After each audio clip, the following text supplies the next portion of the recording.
Então, hoje nós vamos continuar a aula de pensamento que eu não consegui terminar da outra vez. Nós falamos de vários tipos e várias alterações de pensamento, de como o pensamento funciona. E eu botei aqui, voltei um pouquinho para a gente lembrar de delírio, porque a gente ainda estava falando dos temas de delírio, então eu voltei um pouquinho. No delírio, que a definição do Jasper são ideias delirantes ou são juízos, ideias delirantes ou delírios são juízos patologicamente falsos que possuem as seguintes características externas: uma convicção extraordinária, o paciente acredita mesmo naquilo, não tem, por isso que se diz que não se discute com delírio. Não adianta você discutir com o paciente sobre o delírio, porque ele tem certeza absoluta.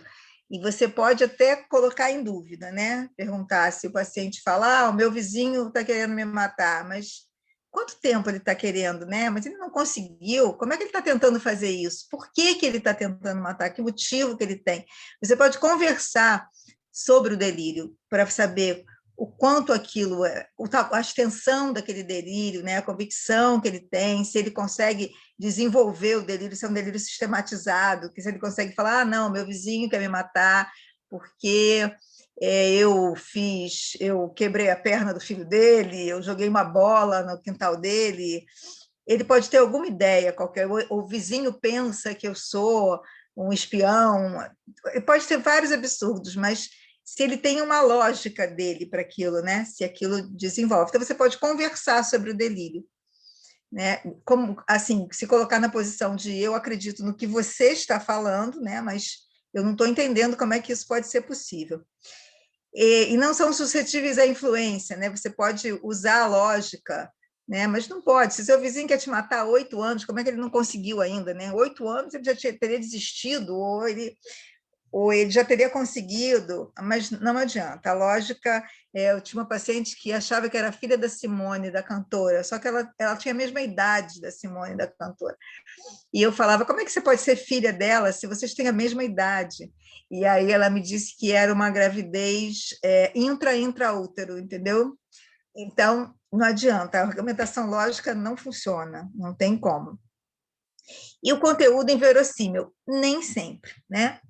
Pode ser inverossímil para aquela situação, mas às vezes é um conteúdo que é possível de acontecer, mas no geral é um conteúdo que você vê que é bem esquisito.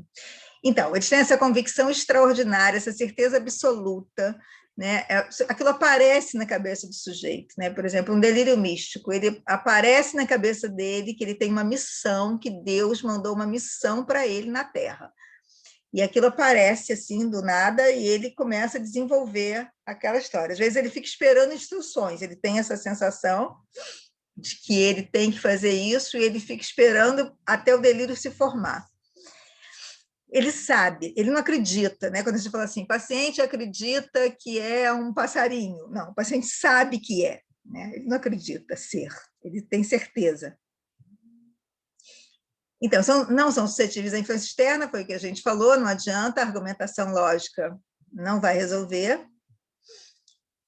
E aí os delírios podem ser sistematizados e não sistematizados. Sistematizados é esse delírio que tem uma história, né? Olha, eu sou eu sei de uma coisa, de uma informação muito importante que aquela pessoa quer, a NASA, a CIA está querendo essa informação que eu recebi por código, então eles estão me perseguindo, mas como é que eles estão te perseguindo? Eles colocaram câmera na minha casa, eles me vigiam o tempo todo, eles estão vigiando a minha esposa, eles estão vigiando a minha família inteira.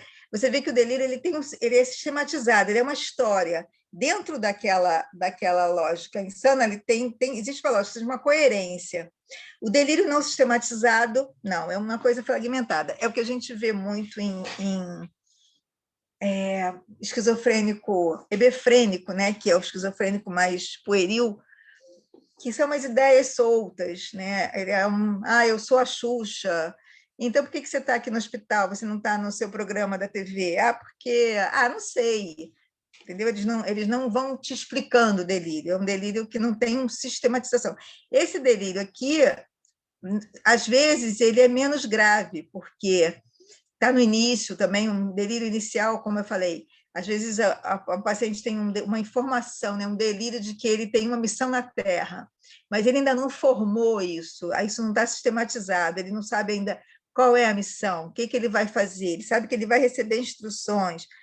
Isso também pode ter no início, né? No início ele pode ter um delírio que ainda não sistematizou. Aí você vê o paciente com aquelas ideias meio frouxas, de repente ele constrói a história toda. Mas, no geral, os não sistematizados são assim, são delírios empobrecidos. Os temas do delírio.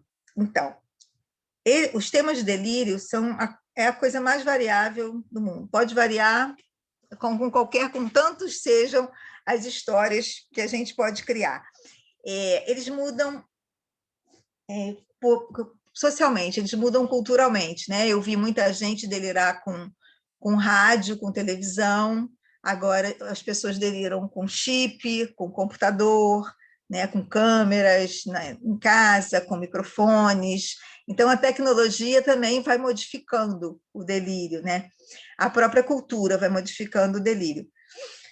Mas os temas podem ser variados, podem ser temas antigos também. Isso não tem, mas no geral eles vão. Você vê, né, quando você vai acompanhando, você vai vendo que os temas vão se modificando. É muito exame, foi fazer uma ressonância e o médico botou um chip na minha cabeça, né? Fui fazer uma endoscopia, o médico deixou um chip me controlando.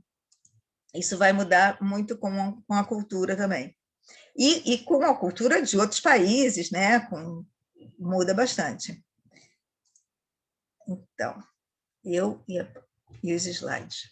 Bom, um dos temas mais comuns é o delírio de perseguição, é o delírio persecutório, que é esse do paranoide, que é o do esquizofrênico paranoide, que é o delírio mais bonito, né? É o delírio que ele é bem mais, ele é uma historinha mesmo, né? Geralmente ele é sistematizado, ele tem um motivo, pode ser um motivo, não sei, a polícia está me perseguindo, eu não sei por quê. Depois começa, não, é porque eles estão pensando que eu cometi um tal crime.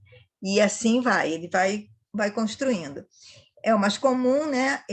O enfermo acredita que está sendo perseguido por muitos outros motivos. Você pode ter ele misturado também, por exemplo, você pode ter um delírio místico aqui. Eu posso estar sendo perseguida porque eu fui incumbida por Nossa Senhora para salvar a humanidade. Eu posso estar sendo perseguida por isso. A gente pode ter um delírio persecutório com temas místicos. Isso eles podem também misturar. Delírio de influência, o enfermo acredita que está sofrendo influência de outra pessoa ou coisa à distância. Sente que uma força externa controla seu corpo ou mente, influências telepáticas, de radiação, choque elétrico, chips. Isso também, esse delírio de influência, a gente vai ver junto com o delírio de perseguição também. Ou não, ele pode ser só esse delírio de influência, assim, alguém está querendo me prejudicar, está mexendo no meu corpo, mas sempre tem uma temática de perseguição, porque o motivo pelo qual a pessoa faz uma coisa dessas, que é uma maldade, né, é sempre uma razão persecutória.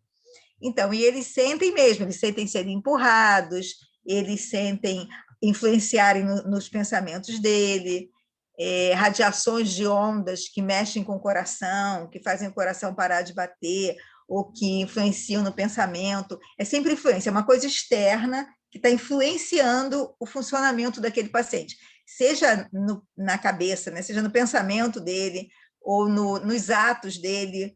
Também tem, ele pode falar que ele está fazendo aquilo por influência, ele não quer fazer, mas ele está sendo impulsionado. O delírio de ciúmes. O enfermo acredita estar sendo traído pelo cônjuge e passa a vigiar, procurar provas da infidelidade, alimentando a ideia com qualquer suspeita. E esse delírio, assim, a gente tem pessoas muito ciumentas, né? A gente consegue ver pessoas bem ciumentas que beiram o delírio. Mas o delírio de ciúmes é muito grave, porque a pessoa vai ela vai arrumando motivo. O delírio geralmente faz isso. Por exemplo, você está com uma ideia de que vão matar você. E aí você vê alguma coisa, você chega na sua casa e vê alguma coisa fora do lugar. E aí aquilo ali, aí você faz uma interpretação delirante daquilo ali. Aquilo ali está fora do lugar, porque alguém deve ter entrado aqui para instalar as câmeras ou para estar escondido para me matar. Entendeu? As coisas, o delírio faz uma teia. As coisas todas vão fazendo sentido, né? Então eu disse isso quer dizer que, então porque eu usei essa palavra se eu disser, eu não acredito que vão te matar, né? Eu não acredito que isso esteja acontecendo. O enfermo pode falar, então porque você também você está com eles, né? Você está em comum acordo com eles. Você vai me trancar aqui nesse hospital porque eles vão vir, fica mais fácil para eles me matarem aqui, entendeu? É como uma teia mesmo. As coisas todas vão fazendo sentido. Quando você está desconfiado de alguma coisa, está desconfiado que eu vou fazer uma festa de aniversário surpresa para você. Você não começa a ver coisa. Ah, fulano saiu, acho que ele foi encomendar o bolo. Esse negócio de me convidar para ir para o bar, acho que quer. Você começa a procurar sinais de que você tem razão, que aquela sua ideia é real. E o delirante faz isso também. Só que a gente tem um bom senso, né? Eles saem arrumando motivos. É uma teia mesmo. Então, no delírio de ciúmes existe isso. Eles têm aquela predisposição grave de ciúmes, aquela predisposição doente, e aí tudo pode fazer sentido, né? Você tem pessoas, como eu falei, muito ciumentas, que não chegam ao delírio de ciúmes. Tinha um paciente que ela anotava, o marido estava tomando banho para sair, ela descia na garagem, anotava a quilometragem, porque ela sabia a quilometragem de casa para o trabalho. Quando ele chegava, ela dava um jeito de ir lá embaixo e verificar a quilometragem. Entendeu? Isso é um ciúme exagerado, mas ela não achava assim, ela não tinha certeza, ela não ficava vendo coisa. Quilometragem é número, então ela acertava. Se tivesse errada, ela ia ficar perguntando para ele até ela descobrir onde é que ele foi. Ele podia ter ido na oficina, ele podia ter que não estava batendo a quilometragem. Isso sem ele saber que ela sabia da quilometragem, né? Bom, então isso é um ciúme exagerado. Geralmente as pessoas ansiosas, obsessivas, elas apresentam esses sintomas. Aqui não, aqui é um delírio de ciúmes mesmo. O cara acredita que ele vai ser traído, que não tem jeito. Essa é uma história peraí. De um paciente meu do manicômio judiciário. É que isso aqui fica bem em cima da minha historinha. Ah, consegui. S.O. estava convencido de que sua mulher o traía. Já estava percebendo, não, já havia percebido os olhares e sinais que ela fazia para os outros homens para convidá-los à sua casa quando ele não estava. Então, ele percebia sinais que ela supostamente faria, né? Se ela olhasse para um homem, ele ia achar que ela estava fazendo um sinal. Já havia visto a esposa rasgando bilhetes e escondendo presentes que recebia dos amantes. Por isso, quando saía para o trabalho, ela deixava trancada em casa, levando todas as chaves. A vizinha vendia roupas femininas. E naquele dia passou algumas roupas pela janela para a esposa do enfermo experimentar e comprar. A esposa usava meias elásticas, aquelas Kendall, né? Indicada pelo angiologista, e as retirou para melhor experimentar as roupas novas. Terminada a escolha das roupas, vestiu-se novamente com as roupas que havia colocado naquela manhã. O enfermo chegou em casa, retornando do trabalho, e percebeu que sua esposa estava usando uma das meias elásticas do lado do avesso. Ficou muito nervoso e sem perguntar nada, foi até o armário, pegou sua arma e a matou com 3 tiros. Não pôde suportar a evidência de que o amante de sua esposa havia entrado na casa e havia feito sexo, e ao se vestir, ela colocou uma das meias ao contrário. Entendeu? Isso é um delírio. Ele viu um sinal e aí o delírio brotou. O delírio que já era anterior, né? Porque ele já estava pronto para ser traído de alguma forma, ele ficava tomando conta dela. Então, isso é uma história. Eu conheci esse paciente no manicômio judiciário. E o mais engraçado é que tinha uma assistente social que se apaixonou por ele, e ela fazia tudo para... Eles se casaram no manicômio, e ela fazia tudo para ele ser liberado, né? Porque aí se juntar 3 peritos, os peritos reconhecerem que tem sensação de periculosidade, ele podia ser liberado, porque ele estava inimputável no manicômio. Bom, quando eu terminei meu estágio, porque isso foi um estágio que eu fiz lá, quando eu terminei meu estágio, ela não tinha conseguido ainda.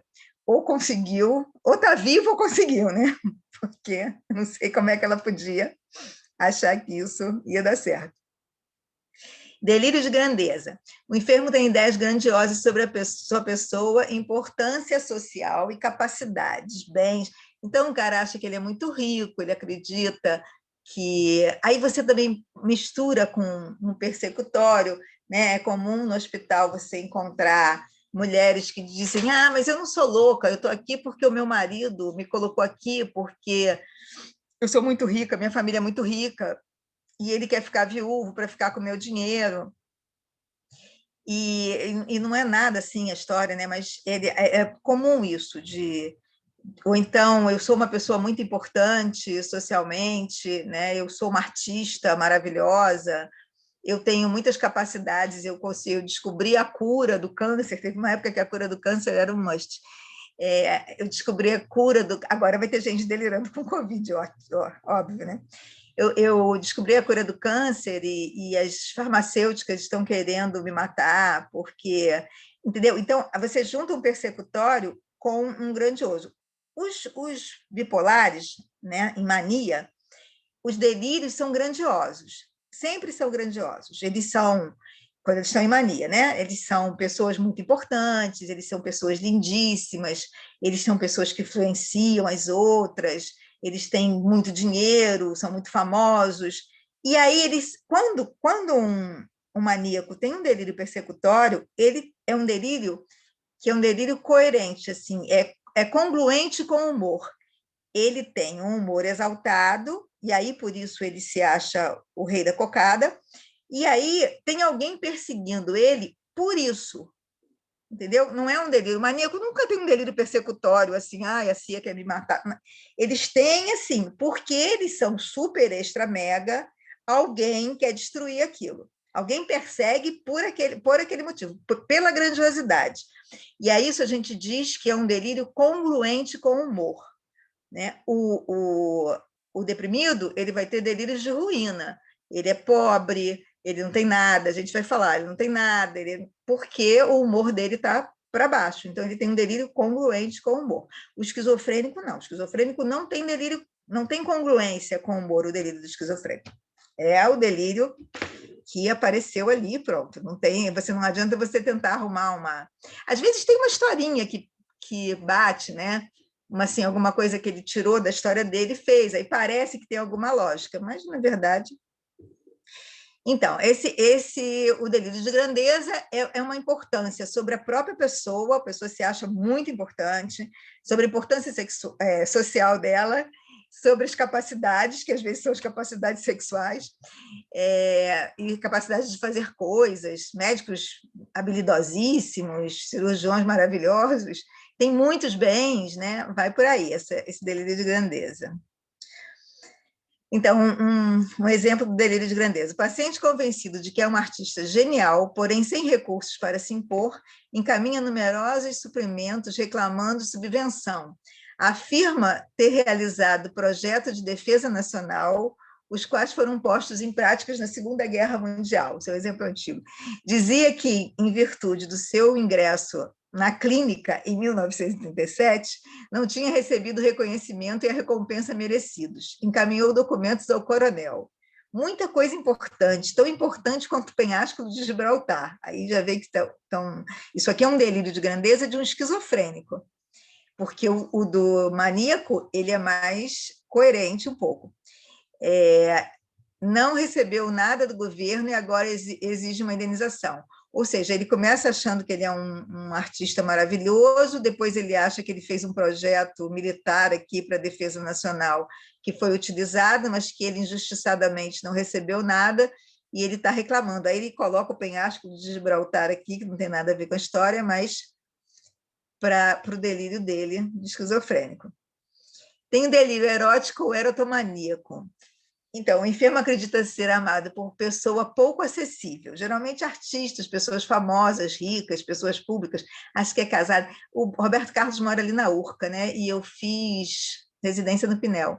O que a gente tinha de mulher de Roberto Carlos, grávida de Roberto Carlos, eram muitas, porque elas iam lá para a Urca gritar na porta do Bob Charlie lá, e aí a polícia trazia para o Pinel.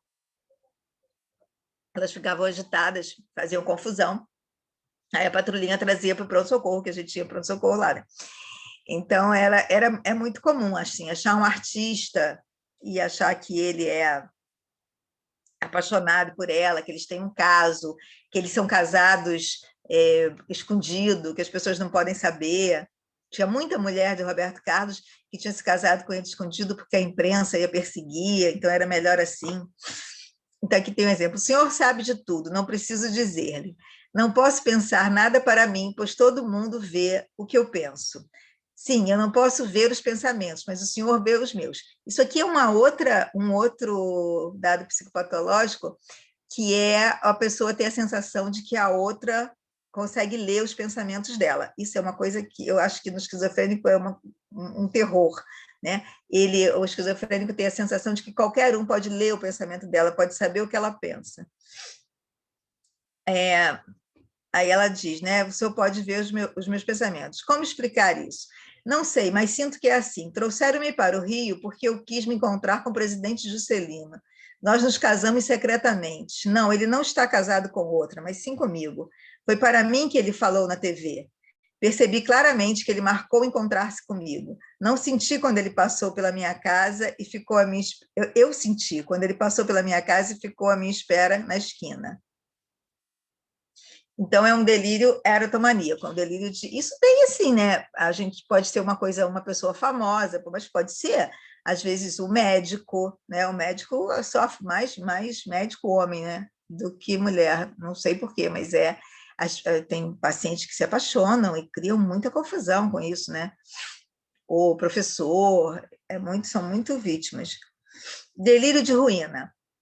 O enfermo acredita-se fracassado, cercado de desgraça e sofrimento, falido e abandonado. Foi o que a gente falou, que é um delírio congruente, assim, por exemplo, que é muito comum esse delírio no deprimido. Ele acha que vai ficar pobre, aí ele não quer que as pessoas comprem comida ou gastem comida. Quando faz a comida da família, ele acha que tem muito, porque ele tem aquela certeza que vai ficar pobre, não vai conseguir mais trabalhar, tudo na vida dele vai ruir. Então, ele começa, isso é um delírio de ruína, vou falir, não vou ter dinheiro para nada, né? Já fracassei em tudo, e fica assim, é mais em deprimido mesmo, é um delírio bem característico de deprimido, que a gente não vê tanto agora, né? Porque essa depressão grave aqui, a gente já não vê com tanta facilidade. Delírio de culpa também é do deprimido.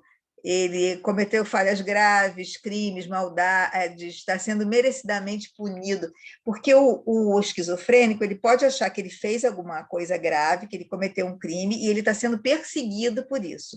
Mas nunca é justo. Esse crime ele cometeu, ele não queria cometer, ou então alguém pensa que ele cometeu esse crime, mas ele não cometeu. Ele não tem a culpa não é um delírio, não é uma ideia de culpa e aí estão querendo perseguir ele por causa da culpa. Não. O delírio de culpa que é o delírio de culpa mesmo, que é do deprimido, ele se sente culpado. A gente fala que deprimido é assim, você joga uma culpa para cima, eles pulam e pegam. Qualquer coisa que aconteça na família, a culpa é deles. Pode não ter nada, pode não ter nenhuma relação. Acontece alguma coisa, a culpa é deles, porque eles não viram direito, porque eles não tomaram conta, porque eles não cuidaram, ou porque eles estão naquele estado e a família se desorganiza. Tudo é culpa deles. Eles sentem culpa pelo passado, né? Ai, a minha mãe morreu porque eu não cuidei dela direito, ou eu devia ter feito tal coisa e porque eu não fiz isso, está tudo errado agora. É bem característico da depressão. Esse a gente ainda vê mais do que o de ruína. O de ruína é uma depressão mais grave. O de culpa é bem comum. Tem delírio do hipocondríaco, né, que o enfermo acredita ser portador de doença grave e incurável. Esse aqui, a hipocondria ela está muito ligada ao transtorno de obsessivo-compulsivo, né? O transtorno obsessivo-compulsivo, que é aquela ideia de você se observar demais, de você passar, aí você olha demais para sua mão e você começa a achar que tem uma pintinha, ou você presta muita atenção no seu abdômen, você acha que seu intestino está com movimento errado, então você acha que isso é uma doença. No toque a gente vê muito isso, né? Uma cisma, aí é aquele paciente que vai muito no médico também, que fica procurando. No delírio hipocondríaco também é isso, mas é muito mais grave, porque é de outra ordem, né? Não é uma ideia que não sai da cabeça, é um delírio, é uma certeza, né? O pensamento do obsessivo-compulsivo é uma dúvida. Ele acha que ele tem uma doença, ele acha que ele tem alguma coisa. No delírio, não. No delírio, o paciente tem certeza. Essa sempre vai ser a diferença. No delírio hipocondríaco, o paciente tem certeza que ele tem uma doença grave. Ele não acha. Não adianta o médico dizer para ele que não tem, não adianta o exame. No toque, você faz um exame e você fala para o seu paciente assim, olha, não tem, tá vendo? Isso aqui não está. O que você pensa que esse tumor que você acha que tem na cabeça não está. Aí você vai e convence ele. Daqui a pouco, ele vai vir de novo com essa ideia, mas na hora você convence. Na hora ele está certo de sair do médico feliz da vida. Daqui a pouco aquilo volta. Mas será? Será que o médico viu direito? Será que quem fez o exame direito? No delírio hipocondríaco, não. Você pode explicar, mostrar, que o cara fala, não, está errado, não, tem alguma coisa. Tinha uma piadinha de psiquiatra que o cara reclamava que ele tinha uma cobra dentro da cabeça. Aí estavam na lanchonete lá no hospital e os cirurgiões ouvindo aquilo, que ele tinha cobra na cabeça, não sei o quê. Isso é uma bobagem, a gente resolve, manda lá na cirurgia que a gente vai resolver isso. E foi o paciente para a cirurgia. Aí eles sedaram o paciente, rasparam a cabeça dele, fizeram um corte no couro cabeludo de ponta a ponta, suturaram.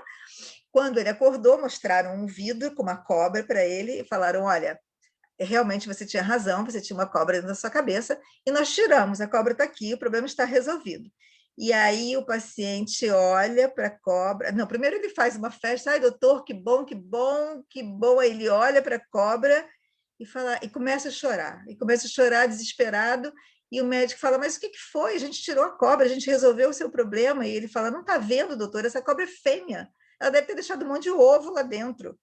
Então, não tem jeito, não há argumentação que faça o delírio desaparecer.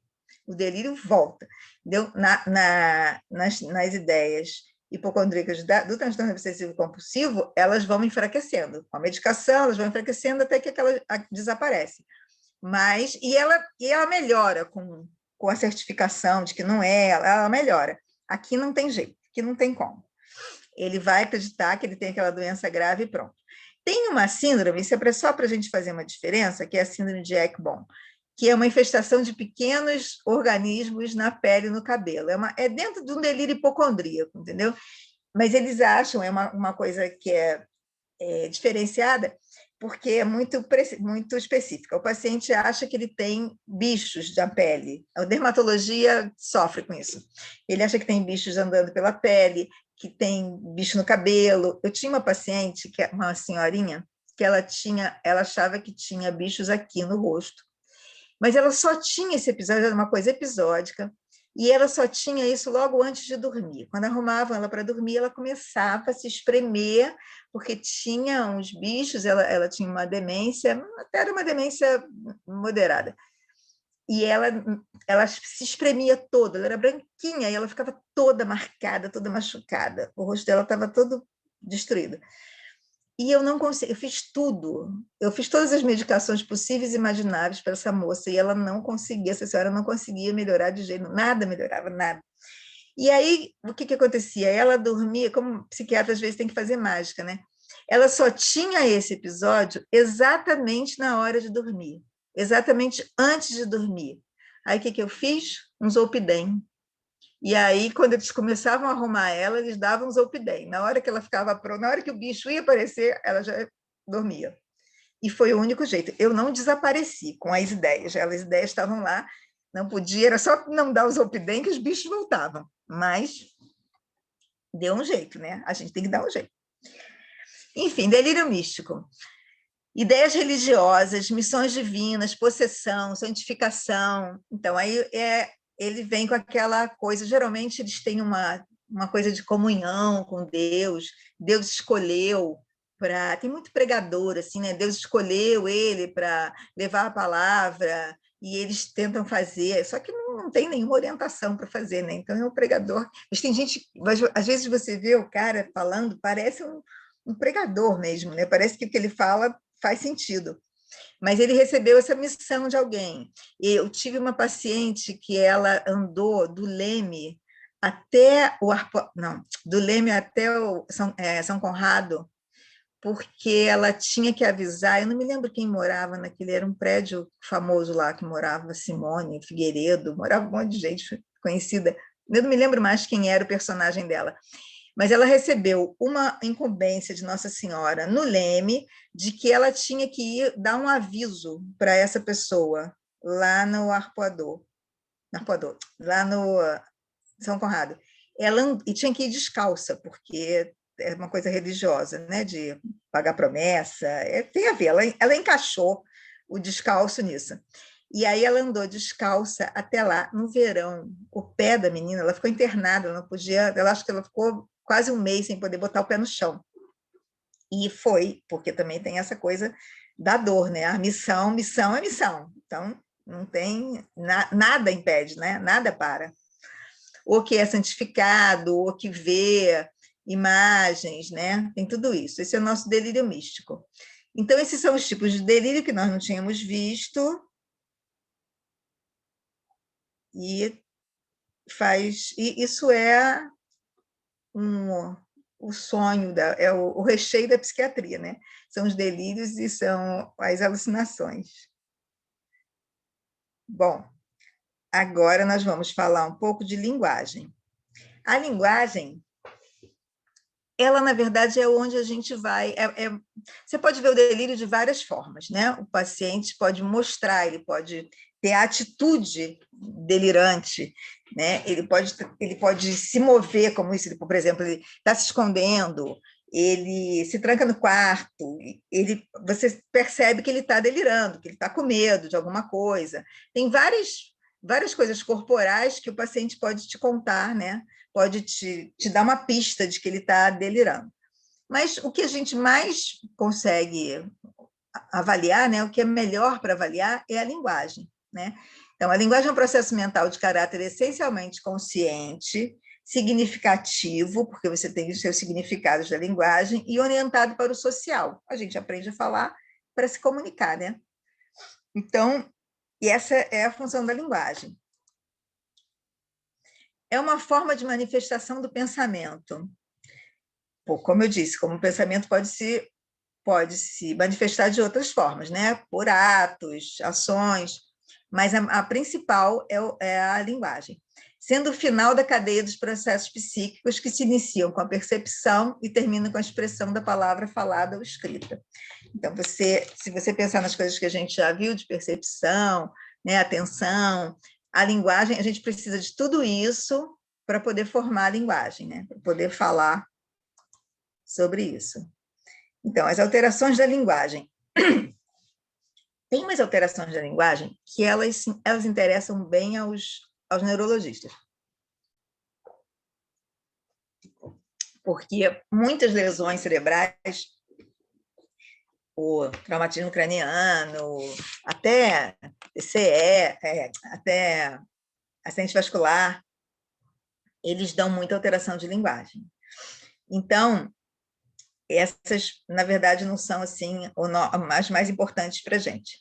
Mas nós temos as afasias, né, que é a alteração de capacidade linguística relacionada à compreensão ou à expressão da fala, sem distúrbio do aparelho auditivo fonador. Ou seja, o seu ouvido está funcionando direito, a sua capacidade de fala está toda direita, mas você não consegue compreender. Você não consegue, às vezes você não consegue... você tem a ideia, você tem o pensamento, mas você não consegue colocar aquilo verbalmente e nem entender. Às vezes pode ser o contrário, pode ser uma coisa ou outra só também, né?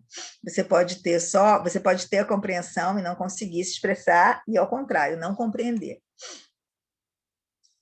A gente tem a hiperprosódia, que é a fala enfática, locais, acentuada, que é na mania, que é aquela fala de discurso, é a fala de político, né? De aquela fala impostada. É muito comum na mania. Tem o mutismo, que é... Aí, essas aqui já interessam mais a gente, né? Tem o mutismo, que a pessoa não fala, no estupor, a pessoa para de falar mesmo. Na demência, ela vai perdendo a capacidade de falar, ela vai perdendo as palavras, né? E acaba por não falar. E também a vontade de falar, né? A vontade de comunicação. E na esquizofrenia catatônica também, eles podem parar de falar, antes mesmo de evoluir para o estupor, eles podem parar de falar. E às vezes o esquizofrênico também está em mutismo e você consegue, se você tentar, ele está lá quieto em mutismo, mas se você tiver paciência, ele acaba conseguindo tirar ele daquilo. Logorreia é o aumento da expressão verbal, é aquela pessoa que fala pra caramba, né? É logorreia. Então também tem na mania. O maníaco fala sem parar, o ansioso fala muito também, né? Mas fala, eu agora recebi 2 mensagens de áudio no meu celular, que eu já coloco assim, não consigo ouvir áudio, mas não adianta nada. Aí a paciente, ela mesma colocou no final, ai, parece 2 podcasts. Eu acho que ela mesma resolveu que estava há muito tempo. Mas ansioso fala muito, porque tem que explicar muito, tem que falar muito minuciosamente, e o maníaco também. Então, é a hiperprosódica, mas a hiperprosódica é uma fala, ela é impostada, ela é rebuscada. E a logorreia não, a logorreia é falar mesmo. Hiperfonia, elevação do volume da voz, né? Na mania, os ansiosos falam muito alto, e na mania também se fala muito alto. Tem gente que fala, tem uma paciente que fala muito alto e ela diz, é porque ela dá desculpa dizendo que ela é professora e por isso que ela fala muito alto, porque acostumou. Mas ela mesmo diz que é mentira, que é só para disfarçar. Mas tem pessoas que falam muito alto, e isso é considerado muito mal educado, né?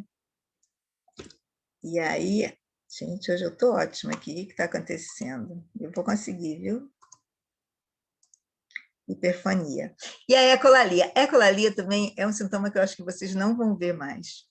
É a repetição da última ou das últimas palavras ou frases ouvidas pelo enfermo num eco contínuo. Eu tinha uma paciente, eu fiz estágio na Colônia Juliano Moreira, quando ainda tinha aqueles pavilhões e tinham muitos pacientes crônicos, né? E a gente tinha uma paciente chamada Elisa, que ela não conseguia mais falar, era uma esquizofrênica, e ela tinha ecolalia. Ela não conseguia mais formular uma frase sozinha, ela só tinha ecolalia. Era muito difícil ela falar alguma coisa por conta própria. E ela ficava atrás da gente o tempo inteiro. Aí tudo que a gente falava, ela repetia. Tipo assim, né? Tomar o remédio, tomar o remédio, tomar o remédio. Ela tinha uma entonação assim, a gente falava, Elisa, sai daqui, Elisa. E ela falava, Elisa, sai daqui, Elisa, sai daqui, Elisa, sai daqui. Era sempre assim, Elisa, você é muito chata. Elisa, você é muito chata, Elisa, você é muito chata. Era o tempo todo, assim. Ela não conseguia mais falar, era a ecolalia. Eu acho que vocês não vão ver, há muito tempo eu não vejo uma ecolalia. E é muito comum em esquizofrenia catatônica, em demência, né? E no autismo também. Autista, vocês podem ver em autista. Autista tem isso. Mas no esquizofrênico eu nunca mais vi. Estereotipia verbal. Esses são os que mais interessam para a gente, né? Estereotipia verbal, que é aquela repetição monótona e sem sentido aparente de palavras ou frases. Esquizofrênico faz isso. Às vezes eles têm uma história na cabeça e eles ficam repetindo. Esse era um paciente que tinha lá no hospital, que ele ficava aos leões, aos leões, aos leões. Era o tempo inteiro. Mas eu já vi uns casos de demência que são desesperadores, que a pessoa repete, às vezes é um som, não faz nem sentido, ou é uma palavra, a pessoa repete aquilo direto, não tem como parar. Né? Eu tive duas senhoras com demência que era um horror isso, a família ficava desesperada, só parava quando ela dormia, porque mesmo comendo nos intervalos da mastigação, ela falava. E esquizofrenia também faz isso, esquizofrenia catatônica também faz, esquizofrenia residual, né? O esquizofrênico já mais crônico, né? Muscitação. Fala em tom monótono e muito baixo, como um sussurro. com pouca movimentação dos lábios. Isso a gente vê com o esquizofrênico, aquele esquizofrênico sentado lá no canto, que ele fica... Se você chegar perto, você até entende alguma coisa, algumas palavras, às vezes não, mas é só aquele...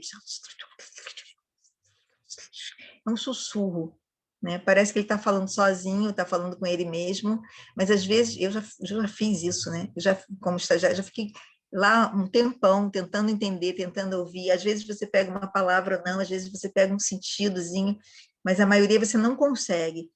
Então, a gente nunca fala assim, que ele não está dizendo nada, ele aparentemente não está dizendo nada, né? Porque a gente não sabe. Quando a gente não sabe as coisas em psicopatologia, a gente fala, né? Aparentemente não, mas, por exemplo, às vezes o paciente está tendo um movimento qualquer, está fazendo alguma coisa que você não entende por que ele está fazendo aquilo, ou ele tem um riso imotivado, né? Que o paciente ri e você não vê motivo. Aquilo é aparentemente sem motivo, porque você não sabe o que ele está pensando, você não sabe do que ele está rindo, então é melhor botar um aparentemente lá, quer dizer que nós não sabemos.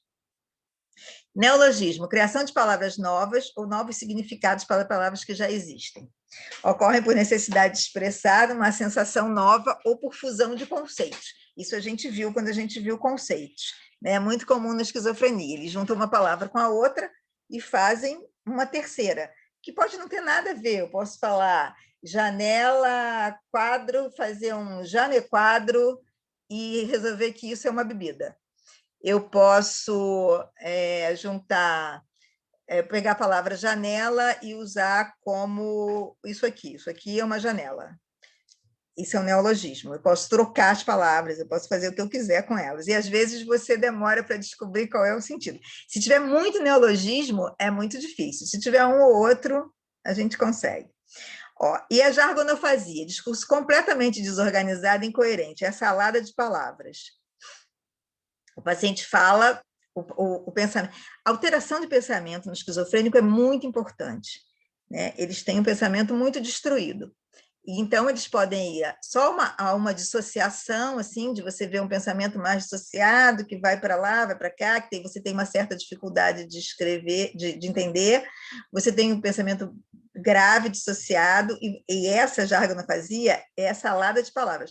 Às vezes, você vê isso também em mania, porque o pensamento está muito acelerado, e a pessoa... Mas eles estão falando alguma coisa coerente, mas é muito acelerado, então eles não conseguem nem construir a frase. Eles vão falando as palavras soltas. É a salada de palavras. Na esquizofrenia é mais comum, porque para mania tem que estar muito mal, muito acelerado. Coprolalia. Copro, de cocô, né? Lalia, de falar. Então, esse aqui é o famoso falar merda. É o uso de palavras obscenas e vulgares relacionadas a excrementos. Tourette tem isso, síndrome de La Tourette. Tem muito isso, e é sem querer, falam muito palavrão, é um tique que joga o palavrão no ar, né? Pá, sai falando, às vezes fala uma carreirinha deles, assim, tem uns que tem uma sequência de palavrões, ou de coisas mesmo, obscenas ou vulgares, e o esquizofrênico também faz isso. Mas o Tourette eu acho que é o mais... Isso tem muito na internet, se vocês procurarem Tourette, tem muito exemplo de paciente falando dessa forma. Maneirismo, que é aquela fala rebuscada, formal, afetada. O esquizofrênico fala, ele começa a usar palavras... Sabe quando as pessoas tentam usar umas palavras? O parente do paciente fala assim, doutor, eu queria falar convosco, não tem, não é como eu consigo, eu queria falar consigo. Então, é assim, você imagina um esquizofrênico pegando umas palavras dessa e montando. Então, eles pegam umas palavras mais que eles acham que são mais bonitas ou mais difíceis, e aí eles juntam elas e o sentido fica muito prejudicado. Então, esse é o maneirismo. E eles são afetados mesmo para falar, né? Eles sabem que eles estão falando bonito, né? Então, eles falam com aquela impostação, mas não faz muito sentido. Para a resposta, sem nenhuma razão para a pergunta, sem nenhuma relação com a pergunta, você pergunta qual o nome do seu pai? São necessários 2 ônibus. Na esquizofrenia, na demência é porque não entende muito, às vezes, a pergunta. Na esquizofrenia, porque eles estão em outra história. Eles não estão prestando atenção aqui na sua pergunta, eles estão querendo falar uma outra coisa que está se passando pelo pensamento deles. Pedolalia é uso de voz infantilizada, é a vozinha, né? Aquele ai, não, não, não, que imita a criança, né? Chama pedolalia. Isso aqui também, a pedolalia, a gente vê normalmente, né? É só estar apaixonado que fica todo mundo lá, pedolálico, né? Porque aquela vozinha, queridinho, não. Parafasia, substituição de palavras por significado ou são semelhantes. Caroço, pescoço, navio, balsa, isso pode ser parecido com o neologismo, mas a parafasia ela acontece mais na afasia sensorial, ela acontece mais em coisa orgânica, né? Em alterações orgânicas. Mas a gente pode ver na demência também é muito comum esse caroço, pescoço, eles trocam pelo som, por uma palavra, ou então por uma palavra genérica também. Mas aqui a parafasia é pelo som. Mas o demente às vezes toca por uma coisa genérica, tipo copo, caneca, quer falar uma coisa, fala uma outra, porque a associação está ruim das palavras, né? Mas aqui na parafasia é sempre com o som. Mas a gente vê mais isso na neurologia. Solilóquio. Falar aparentemente sozinho, porque eu acho que o esquizofrênico não fala sozinho, o esquizofrênico fala com as vozes, né? Então, é falar aparentemente sozinho, relacionado com alucinações auditivas ou pensamentos intrusos. Quem fala sozinho não somos nós, né? Que está dirigindo, fica falando, fica construindo pensamento, fica dando voz para o pensamento, fica construindo historinha. Isso a gente fala sozinho. Aqui não, aqui ele fala, toque fala muito sozinho, fica organizando os pensamentos e fica falando. O esquizofrênico, geralmente, ele fala com as vozes, ele não fala muito sozinho, não, ele está falando com as vozes. E os pensamentos intrusos são os do toque. Então, eles falam com esses pensamentos intrusos, né? Que o pensamento vai, será que você fechou a janela? Olha, eu fechei a janela, sim, entendeu? Eu me lembro que eu fui lá e fechei a janela. Será mesmo que você fechou a janela? Vem o pensamento, aí você fica discutindo com o pensamento, para tentar enfraquecer. E na esquizofrenia, as vozes. Então, tá bem. Então, a gente acabou a linguagem e a gente vai conseguir agora falar de memória. Vamos ver se eu vou fazer tudo certo aqui, viu? Obrigada, Luísa. Luísa, eu nem vou ver você hoje. Agora eu vou fazer tudo certo. Fiquem calmos, que vai dar tudo certo. Eu vou interromper este compartilhamento. Bruninha, você está aí. Maria Eduarda também. Maria Eduarda, quando eu ver na rua uma criança assim, eu vou falar, olha, Maria Eduarda. Boa tarde, professora Nelma. Boa tarde, Bruninha. Tudo bem? Ótimo. A Luísa hoje está se escondendo. Esses meninos, eles Apareceu nunca aparecem mesmo. Eu estou aqui também, professora. Cadê Boa você, tarde. Luísa? Peraí, eu vou ligar aqui a câmera. Ô, Bruninha. Como eu e os gatinhos. A gente está na cama hoje, amassando pãozinho. Que delícia!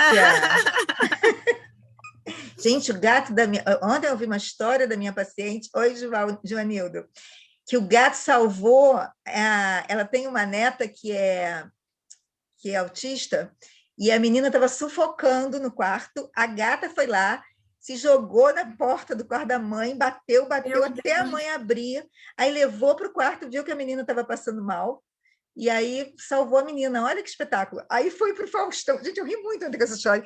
Aí ela escreveu essa história para o Faustão e ganhou um monte de coisa, ganhou ração, a gata ganhou um monte de coisa. Muito engraçado. A Maria Eduarda está falando. Não fazer nada. Nossa, achei espetáculo. A gata foi avisar mesmo. Senão não tinha dançado. Então, agora eu vou ter que fazer um compartilhamento de tela aqui, que vai dar tudo certo, que é essa aqui. Estou indo bem. Compartilha. Não, é esse mesmo, já está certo. O que eu resolvi aqui? Está vendo? Estava tudo direito. Esse aqui que eu quero. Como é que eu fecho isso aqui agora? Então, agora a gente vai falar de memória. Gente, memória é tudo, né? Assim que eu achar aqui, o meu... Tenta ir em apresentação de slides. Aqui. É porque eu tenho uma faixa preta que fica aqui me incomodando. Ó, consegui. Deixa eu botar ela para cá.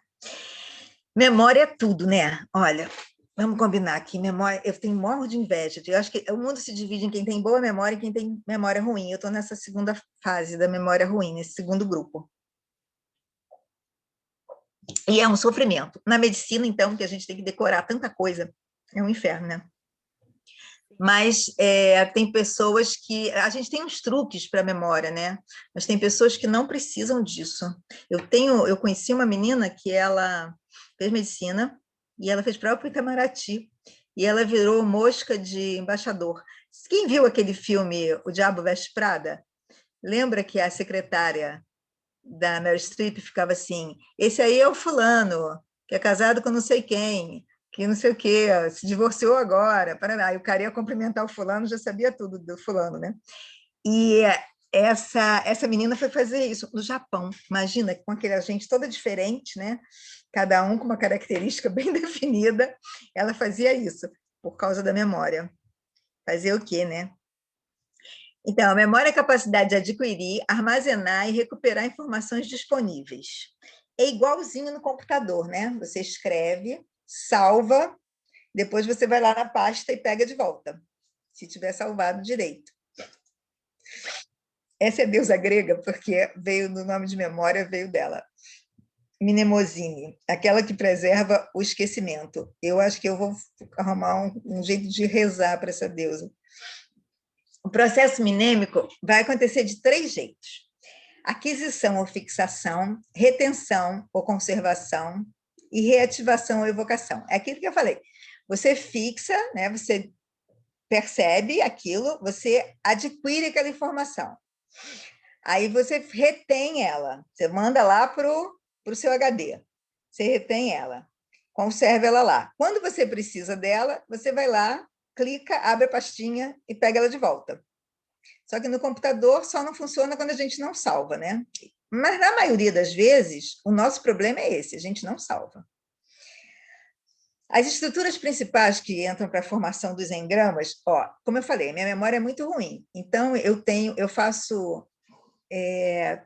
truques mnemônicos. Um deles, que eu tenho desde criança, eu não sabia nem o nome, né? Não sabia nem que se chamava assim, é você associar a palavra que você sabe que vai esquecer, aquilo que você sabe que você vai esquecer, você associa a uma outra coisa. Então, por exemplo, os engramas, eles são a unidade de memória, né? Ele é considerado assim, eles querem como se eles pudessem dividir a memória numa unidadezinha, num bloquinho. Aí, como é que eu decoro em gramas? Como é que na minha vida eu decorei em gramas? A memória, a unidade de memória é pequena, né? Então, olha, agora vocês vão rir, não é possível. Então, é em gramas, não é em quilos, entendeu?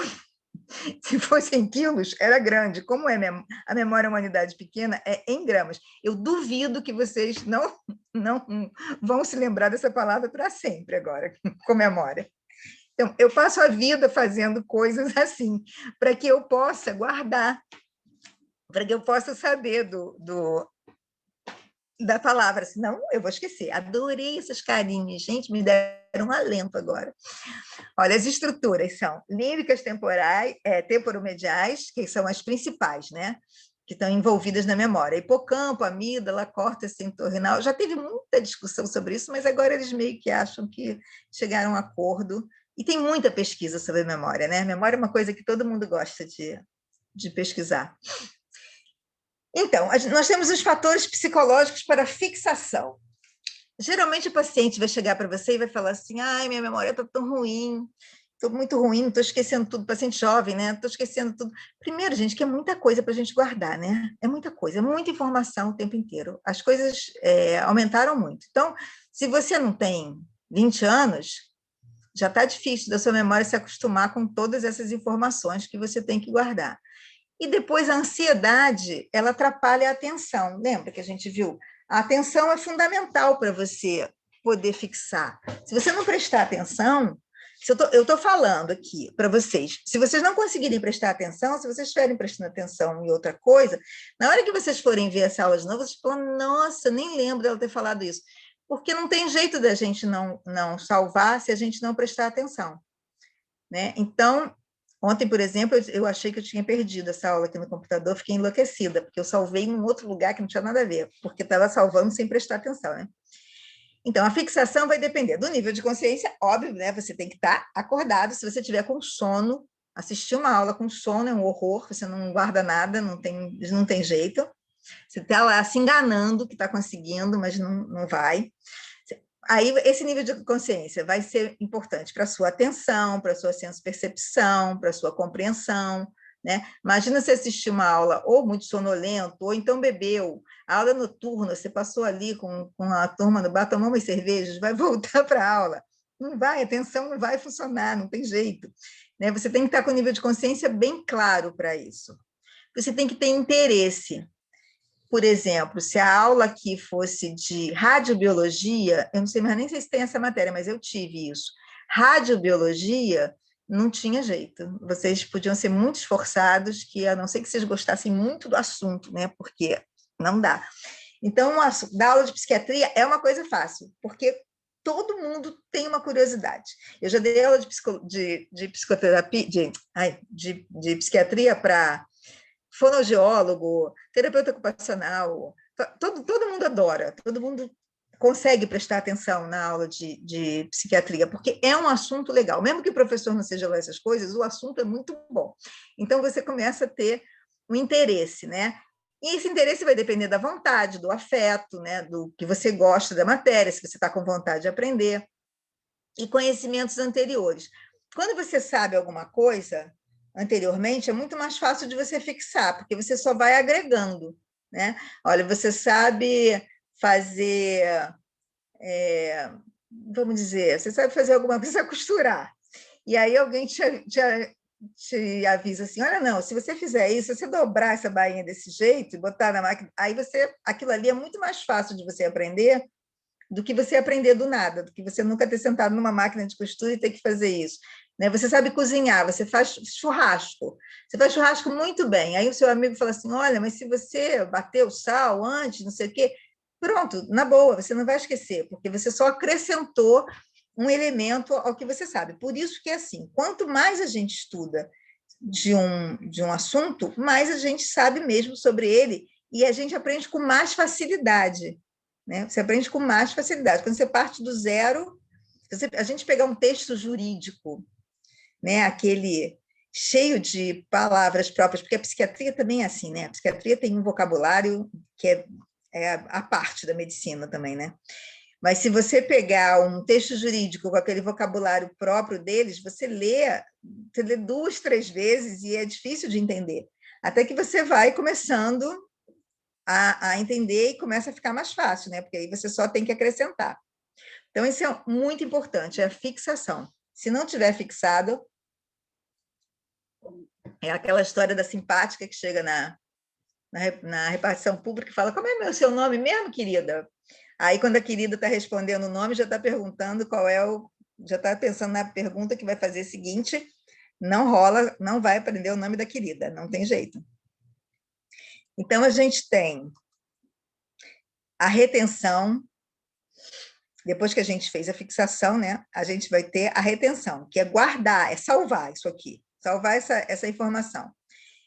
Então, como é que a gente salva? Repetindo, né? Como é que é bom salvar? Como é que funciona? Quais associações minêmicas do engrama, que não é em quilo, entendeu? Quais associações minêmicas? Com sono, você dormir é bom para você. A gente só faz backup dormindo. Então, se você ficar estudando direto sem dormir, sem ter um repouso, você não vai fixar. A memória precisa do sono, ela precisa de algumas partes do sono para fixar o conteúdo. E por repetição, né? A gente vai fazendo, e aí a gente guarda. Não é assim tão... Aí nós vamos ter a evocação. Então, você adquiriu lá o conceito, você conseguiu fixar ele, você repetiu aquilo várias vezes, você leu aquela página várias vezes, você desenhou. Tem uma associação, eu digo que tem uma associação da mão com o cérebro, que é legal, né? Às vezes se você escrever o que você... Eu só consigo estudar escrevendo. Se você escrever, parece que o cérebro guarda mais, você usa a sua memória visual também, né? Parece que tem uma memória motora, uma visual, que você usa tudo junto para você guardar mais. Cada um tem o seu jeito de estudar e guardar mais. As pessoas que têm déficit de atenção, né? Às vezes escrevendo também. Eu tenho uma paciente que ela tem uma história muito legal. Ela estuda e ela bota na televisão, porque a adolescente adora estudar com filme, música, né? Ela estuda e bota na televisão um filme que ela já viu. Então, ela diz isso, que ela está estudando. Aí, quando ela se distrai, porque o déficit de atenção faz isso, que ela se distrai, ela bate na televisão, o filme ela já viu, aí ela volta. Ela diz que se for uma novidade, ela vai embora, mas se não, ela volta. Que é o jeito dela controlar a atenção dela para ela fixar. Aí, depois que a gente conseguiu, a gente vai evocar. Também vai depender do nível de consciência, porque se você estiver sonolenta, você não lembra das coisas, né? Se você estiver com a consciência rebaixada por algum motivo, é mais difícil de lembrar das coisas. A ambientação minêmica, às vezes, se você está no lugar, é aquela coisa assim, você saiu do quarto e foi na cozinha falar alguma coisa, aí você chega na cozinha e não lembra o que é. Aí, o que você faz? Você volta para o quarto. Aí você volta para o quarto, qualquer mãe ensina isso para a gente, né? Aí você volta para o lugar onde você estava, aí você lembra, porque foi aquele ambiente que você teve aquela ideia, que você teve aquela lembrança, então você... Ou então o lugar mesmo, às vezes você não lembra de alguma coisa e você vai num lugar que traz aquela lembrança. Você volta na casa que você morou quando era pequena, né? Ou você, às vezes, você está numa loja de tralha e você vê um objeto que tinha na sua casa quando você era mais nova. Então, essa ambientação minêmica ajuda a você trazer a lembrança de volta. Quando você está com um grupo de amigos, né? E aí vocês começam a reviver as coisas que vocês viveram juntos, que vocês faziam juntos. Isso é uma ambientação minêmica que ajuda. Realidade Professora, temporal. Oi. ou às vezes do nada vem um cheiro assim que você lembra uma coisa muito aleatória da sua infância, que você nem Memória imaginava que você olfativa. sabia. Mas o cheiro de verdade é um cheiro que você lembra? Ou você sente o cheiro e lembra? É, Sente aí o surge cheiro? essa dúvida também, sente o cheiro e lembra. Então, você sente, pode ser as duas coisas, você pode É, sentir o cheiro e lembrar que essa memória olfativa, impressionante, uhum, né? Como é. aham, Eu acho que, por exemplo, o hospício tem cheiro de hospício, né? Hospital psiquiátrico tem cheiro de hospital psiquiátrico. Eu entro no e lembro logo. Eu fiz um tempo, quando era acadêmica, fiz muito um tempo de obstetrícia, o cheiro da luva na mão, sim, né? Você aham, sente aquele cheiro de látex, é cheiro de luva. Então, o cheiro pode te levar à lembrança, mas você pode se lembrar do cheiro. Às vezes você fala de uma pessoa e você lembra do cheiro, né? é verdade, sim. Eu acho que essa memória olfativa é muito quando a gente, ela é muito nítida quando a gente é criança, não sei por quê, assim, cheiro de Aham, avó, né? Cheiro da casa sim, da sim, avó, né? Tem uns cheiros aham, que você lembra mesmo. Cheiro de loja, né? Tem uma verdade. época que eles descobriram, as lojas do marketing descobriu que se eles colocassem uns cheiros característicos, você ligaria aquilo à marca. Isso é fatal, né? Você sente o cheiro da loja. Uhum, E aí sim, lembra logo da marca. Então, e aí você tem que ter realidade e temporalidade. Quando você evoca a sua lembrança, você tem que saber se aquilo ali aconteceu mesmo ou se foi uma coisa que você sonhou ou que alguém contou, entendeu? Isso aqui é uma coisa da evocação. Né? Ó, por exemplo, eu tenho uma história assim, o meu avô morreu, eu tinha 1 ano, mas eu tinha um tio mais velho que era a cara do meu avô. E aí eu via as fotos do meu avô e eu lembrava de estar no colo do meu avô. Aliás, não, eu não tinha 1 ano, não. Quando ele morreu, eu era muito, muito pequena. Daqueles tamanhos que o homem não segura criança, sabe? Então, era impossível o meu avô ter me colocado no colo. Mas eu me lembrava disso e eu brigava com a família, porque eu dizia que eu me lembrava, eu olhava a foto do meu avô e falava, eu me lembro de estar no colo dele. Não, eu me lembrava de estar no colo do meu tio mais velho, que era a cara dele. Entendeu? Então, assim, é uma lembrança, mas não é uma lembrança real. Né? Então, você tem que ter essa realidade. Às vezes a gente sonha com alguma coisa também, e o sonho é tão real que a gente fica assim, nossa, né? Aconteceu isso na demência, assim, não precisa nem ser na demência, né? Quando você vai ficando mais velho, essa noção de realidade aqui, ela diminui bem, de você não saber o que você sonhou, o que aconteceu mesmo.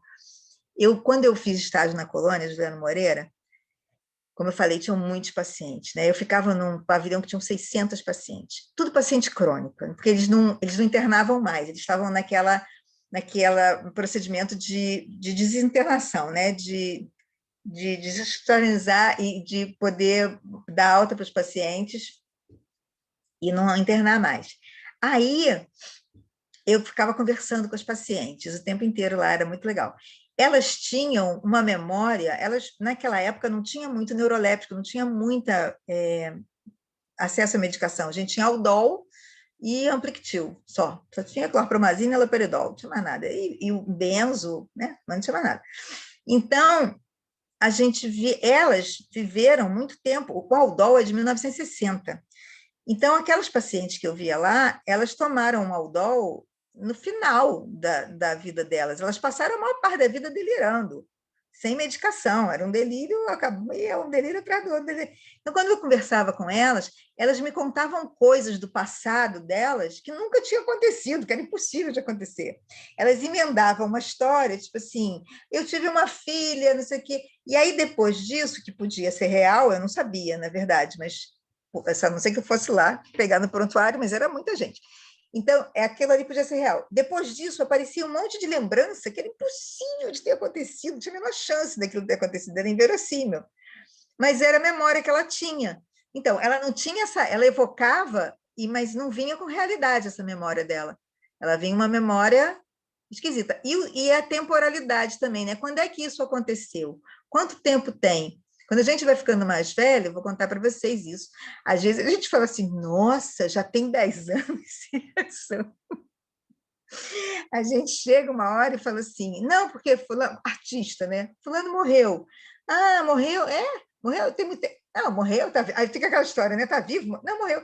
Nossa, já tem 20 anos que ele morreu. Aí você fica assim, meu Deus, tem 20 anos, o cara estava cantando no outro dia. Como é que tem tanto tempo assim?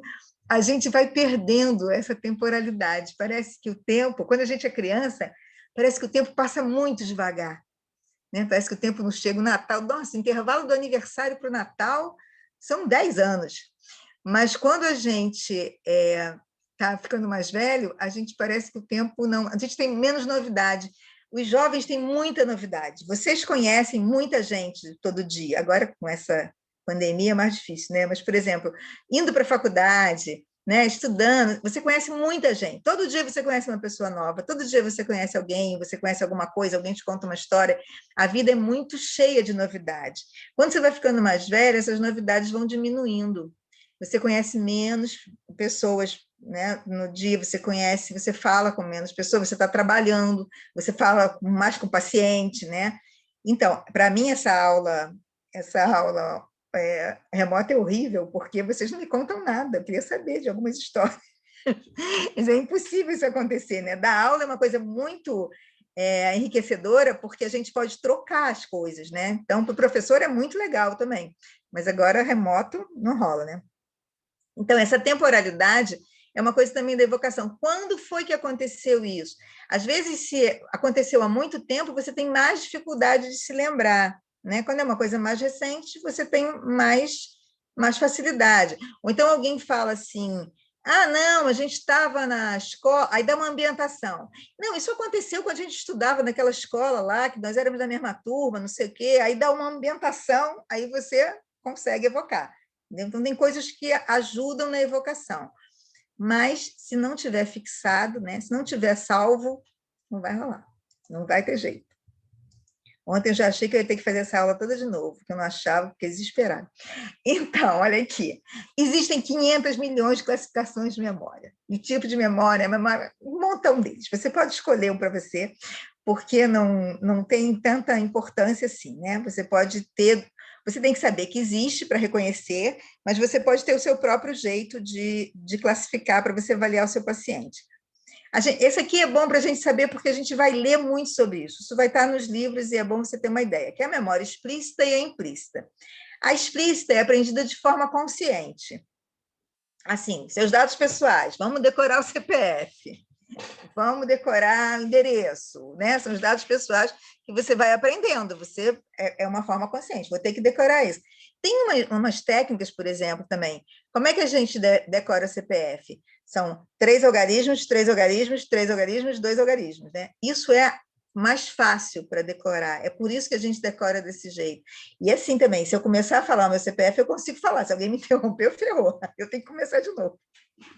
Isso é um jeito de decorar. Fica mais fácil para o seu cérebro ver desse jeito, ver as coisas divididinhas dessa forma. Cada um tem um jeito, mas tem um jeito que é mais popular, né? Então, essa explícita é que você aprende. A implícita é aprendida de forma automática. Por exemplo, engolir. Você lembra quando é que você começou a aprender a engolir? Não. E mastigar? Também não, né? Engolir, você veio, alguém botou uma mamadeira, você sugou e mastigar. Mastigar é mais terrível ainda. Você não sabe, você vai explicar para alguém como é que mastiga? Ó, para você mastigar, você faz o seguinte, você põe a comida na boca, aí você abre a mandíbula, e aí você... Não dá para explicar como é que mastiga, né? Essa é outra classificação. Então, aquela classificação ali são as explícitas e as implícitas. Agora, a gente tem outra classificação, que são as declarativas e as não declarativas. A declarativa, você pode falar dela por meio de palavras. São fatos e eventos que você memorizou. Ela é sempre explícita. Lembra? Porque a explícita você faz uma forcinha para decorar. São dados pessoais, que são a mesma coisa do outro. Figuras, informações, as matérias de escola, história, geografia, essas são as declarativas, que também são explícitas, né? Que você foi lá de propósito decorar. E as não declarativas, elas não podem ser descritas por meio de palavras. É o caso de engolir, né? De mastigar. Geralmente são habilidades e são capacidades. Andar de bicicleta, como é que você vai contar como é que você anda de bicicleta? É melhor você pegar a bicicleta e mostrar como é que é, né? Então, elas são as não declarativas. Isso aqui é para saber, porque quando vocês forem estudar, vocês vão ler sobre isso, mas não tem exatamente nenhuma importância clínica. Agora melhorou, agora fica mais divertido. Ó, a memória de trabalho, que a gente tem, eu já estou falando de uma terceira classificação. Mas tem umas tantas. Memória de trabalho. Essa memória de trabalho é muito legal, muito importante. Ela é uma memória curtinha que você usa para fazer as coisas, assim. Tipo assim, anota aí, Bruna, anota aí o telefone. Aí eu vou falar o telefone. Você vai ouvir, vai pegar um papel e um lápis e vai escrever. Acabou de escrever, você já esqueceu, né? O número que eu disse, está escrito, você nem precisa. Então, é uma memória, por exemplo, vou fazer um bolo. Aí eu pego a receita lá e leio lá, ó, leite, açúcar, ovos, manteiga, aí eu vou lá na batedeira, aí, quanto era de ovos mesmo? Aí eu vou voltar lá, porque a minha memória do trabalho não registrou, ela é rasante, né? Tinha que botar isso, chegou na hora dos ovos, eu já tinha esquecido a quantidade, aí eu voltei lá para ver. Ela pega a memória do trabalho, ela mergulha e pega informações lá na sua memória profunda, lá na sua memória mais duradoura. Se ela precisar, ela pega, ela gerencia. Eu estava tentando fazer uma análise com o computador, eu achei que ela é uma memória RAM, mas não é. Ela é o processador, entendeu? Ela é o que junta tudo e faz você agir. Ela faz você fazer uma tarefa. Ela pega a memória, porque a gente precisa de memória para tudo, né? Para qualquer coisa a gente precisa da memória, senão a gente não existe. E não existe mesmo, né? Porque se você perder a sua memória, você não sabe nem quem você é. Então, a gente precisa da memória para tudo. Essa memória de trabalho, ela é uma memória de 1 a 3 minutos, ela dura pouco, ela guarda, eu acho que de 3 a 7 elementos, mais ou menos, e ela gerencia tudo, ela é o HD. Então, ela faz um plano de ação, ela realiza uma tarefa, ela toma decisão. Por exemplo, se eu falo para vocês, ó, semana que vem nós vamos ter aula 2 horas, vocês vão guardar isso na memória de trabalho. Semana que vem a gente tem aula 2 horas. Aí, semana que vem a gente tem aula 2 horas, provavelmente vocês vão escrever na agenda, né? E semana que vem, às 2 horas, acabou essa memória. Nunca mais vocês vão se lembrar que semana que vem a gente vai ter aula às 2 horas. Professora Nelma. Bem. Foi muito engraçado que hoje, enfim, né? Hoje tem aula, mas quem lembrou foi Luísa. Gente, tem aula hoje, então nem isso, não dura nem uma semaninha. Tá vendo? Porque não escreveu na agenda. Pois Gente, é. como é que alguém vive sem agenda? Não, eu tenho o meu planner e você falou que você gosta muito de fazer as coisas escritas. Tem gente que usa planner no celular. Eu sou incapaz Ai, também de não, porque usar aí... planner em celular. Tem que ser escrito, porque eu tenho que abrir, ver minha semana toda. Mas aí é a nossa característica obsessiva. Tem que dar um chequezinho. Tem que botar um xizinho. Eu tenho várias coisas penduradas na estante para lembrar. Eu vou Eu parar de tenho falar que eu falei agenda. 5 segundos, você já me analisou que nem minha psicóloga, entendeu? Eu sou muito Mas obsessiva. porque isso é um tracinho obsessivo, né? Que a gente precisa fazer. Tem gente que faz tudo no telefone. Deus me livre, que controle que eu tenho daquilo. Sem Todo condição mundo que tem nenhuma. essa coisa do controle, né? Da gente querer controlar, isso é traço obsessivo. Não é Gente, que doença, é traço, né? incrível. Amei, eu não tinha percebido isso. Adorei, muito obrigada. É traço obsessivo. É muito importante você, quando você está com o paciente, é muito importante você ver como ele é, a personalidade, né? Psiquiatra tem que conversar. Você tem que ter uma ideia da personalidade dele, porque as alterações, elas acontecem em personalidades. Então, por exemplo, às vezes a gente fala assim, porque esquizofrênico é muito inteligente. Não, esquizofrênico não. A esquizofrenia ela não afeta direto a inteligência. Se o esquizofrênico for burro, ele vai ser esquizofrênico burro. Se ele for inteligente, ele vai ser esquizofrênico inteligente. Entendeu? Então, um ansioso pode ter a manifestação dele, ele pode ficar furioso, por exemplo, um ansioso que tem característica obsessiva. Se ele for injustiçado, ele vai ficar furioso, aquilo vai ser uma coisa horrorosa. Eu quero socar todo mundo. Mentira. Pois é, mas tem gente que não liga, tem gente que passa por uma injustiça, fica zangado, mas isso não, né, não dá aquilo. Então, você precisa sempre ter uma ideia do seu paciente, assim, você tentar entender como é que ele funciona, para você poder entender como é que aquilo age nele, como é que aquelas coisas que acontecem funcionam nele. Isso é muito fácil, assim, não é fácil de fazer, você tem que ter um treinamento assim, né? Você tem que se treinar para isso. Mas depois que você sabe fazer isso, fica muito simples. Né? A coisa do obsessivo também. O obsessivo gosta de tudo arrumado, porque acha que tudo arrumado está muito mais fácil, né? Saber onde estão as coisas, saber onde encontra. Então, é a mesma coisa. Você tem um trabalho para entender o seu paciente, para entender como ele funciona. Isso dá um trabalhinho. Em compensação, depois, tudo que aparecer na vida dele, você vai saber já como é que ele vai reagir, como é que se aquilo vai doer, se não vai, se ele não está nem ligando para aquilo. Entendeu? Se ele vai se importar muito, se você tem que dar uma importância para aquilo, porque ele vai dar importância, ou se você sabe que ele não vai nem ligar para aquilo.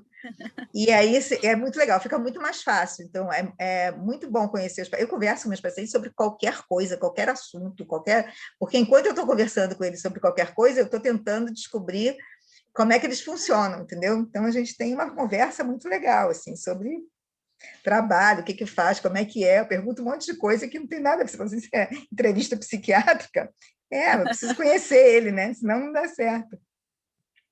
Então, a memória de trabalho é esse gerenciador, é o nosso HD, não, é o nosso processador, Como é que você vai avaliar essa memória de trabalho no paciente? Você dá para ele uma tarefa simples, você fala assim, olha, pega essa folha de papel aí, amassa e joga lá no canto da parede.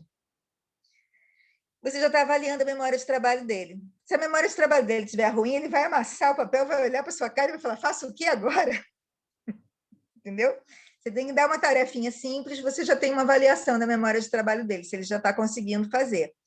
A memória de trabalho, a área mais importante dela é a pré-frontal, né? E ela vai ser encontrada em demência, ruim, né? Vai estar prejudicada nas demências, na esclerose múltiplas, em TCE, no transtorno de memória e transtorno de atenção é um caos, né? Por causa da atenção, por causa de fixar.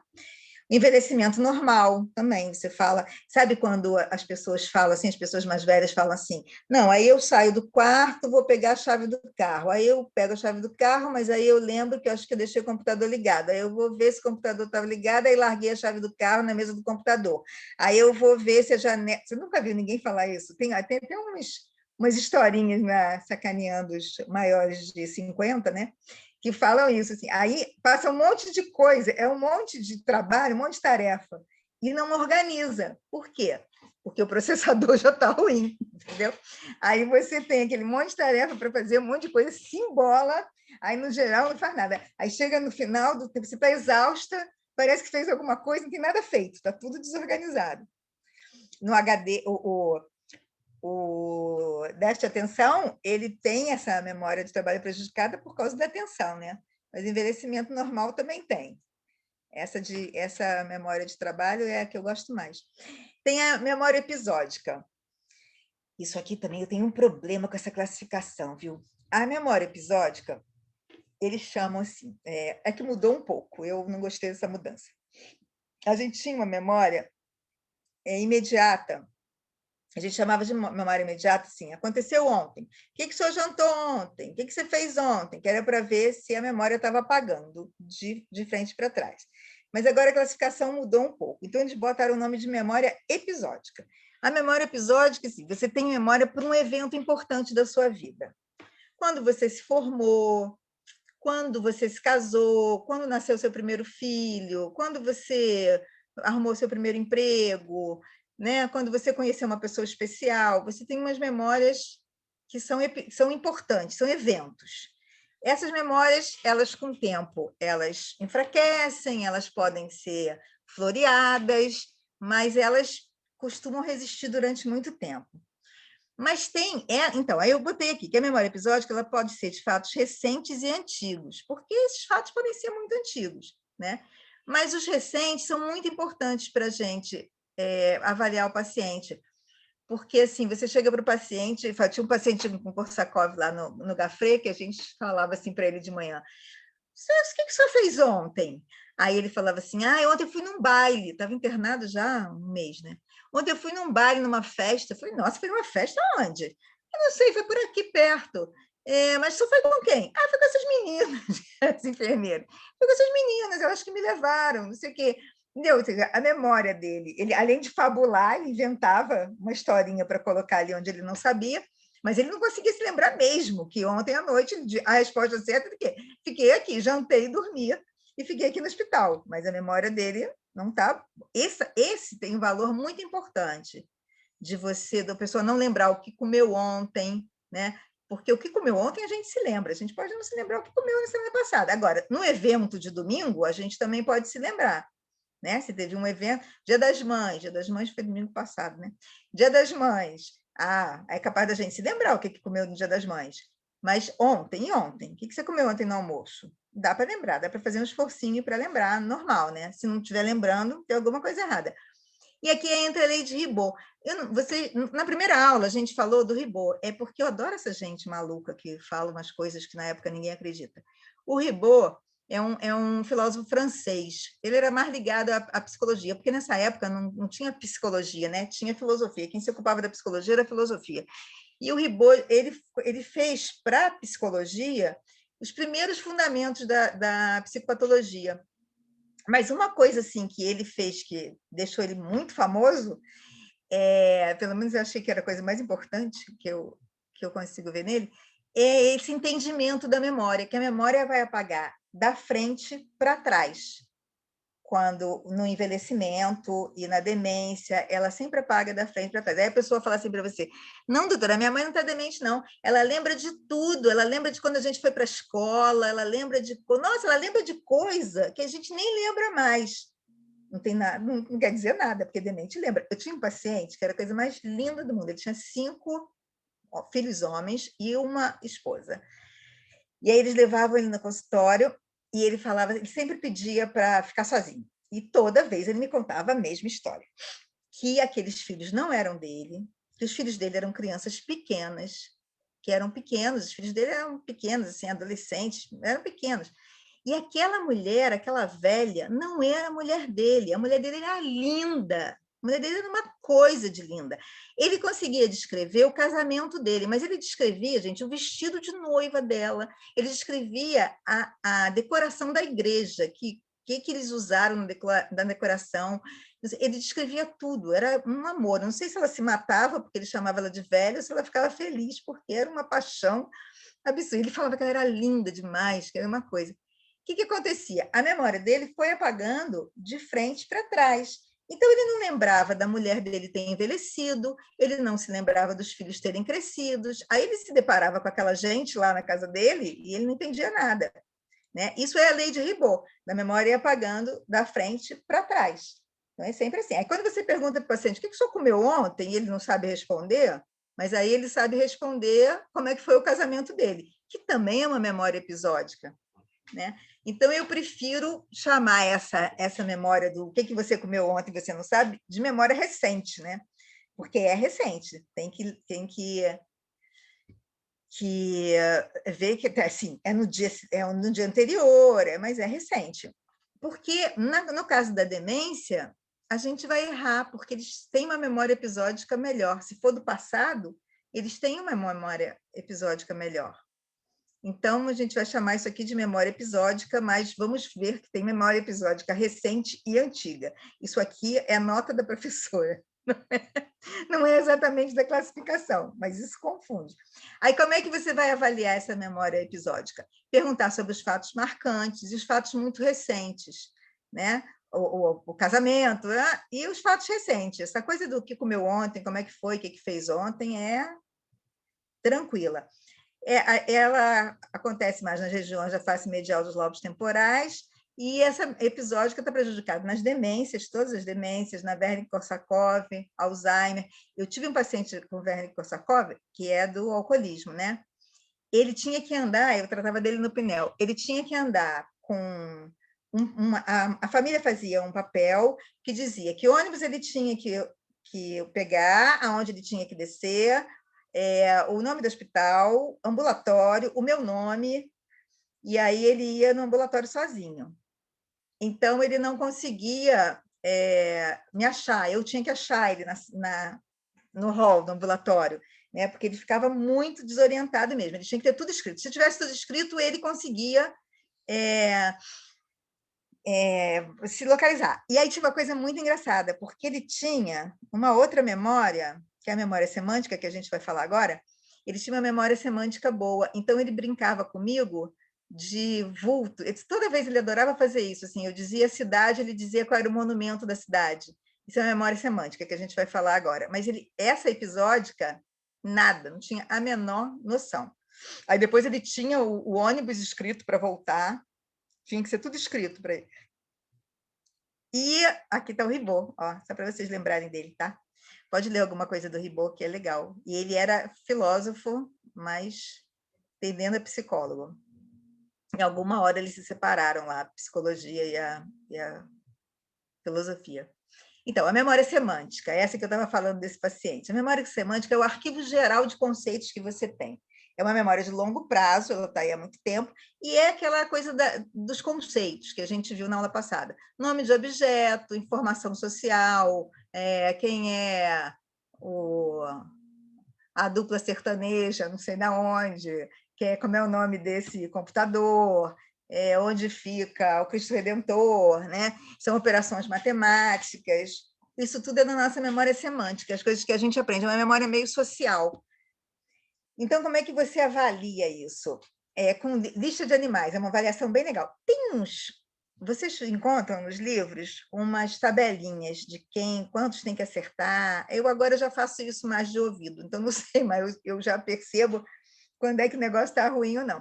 Mas tem por exemplo, a memória de trabalho, ela guarda de 1 a 3 itens, assim, mais ou menos. Essa memória semântica, ela tem também Você pede, por exemplo, para o paciente falar bicho, nome de animais. Ou, se você quiser, se você achar que a paciente não está tão ruim, você pode falar nome de animais com A. Né? Você pode sofisticar um pouco o exame. E aí eles vão falando.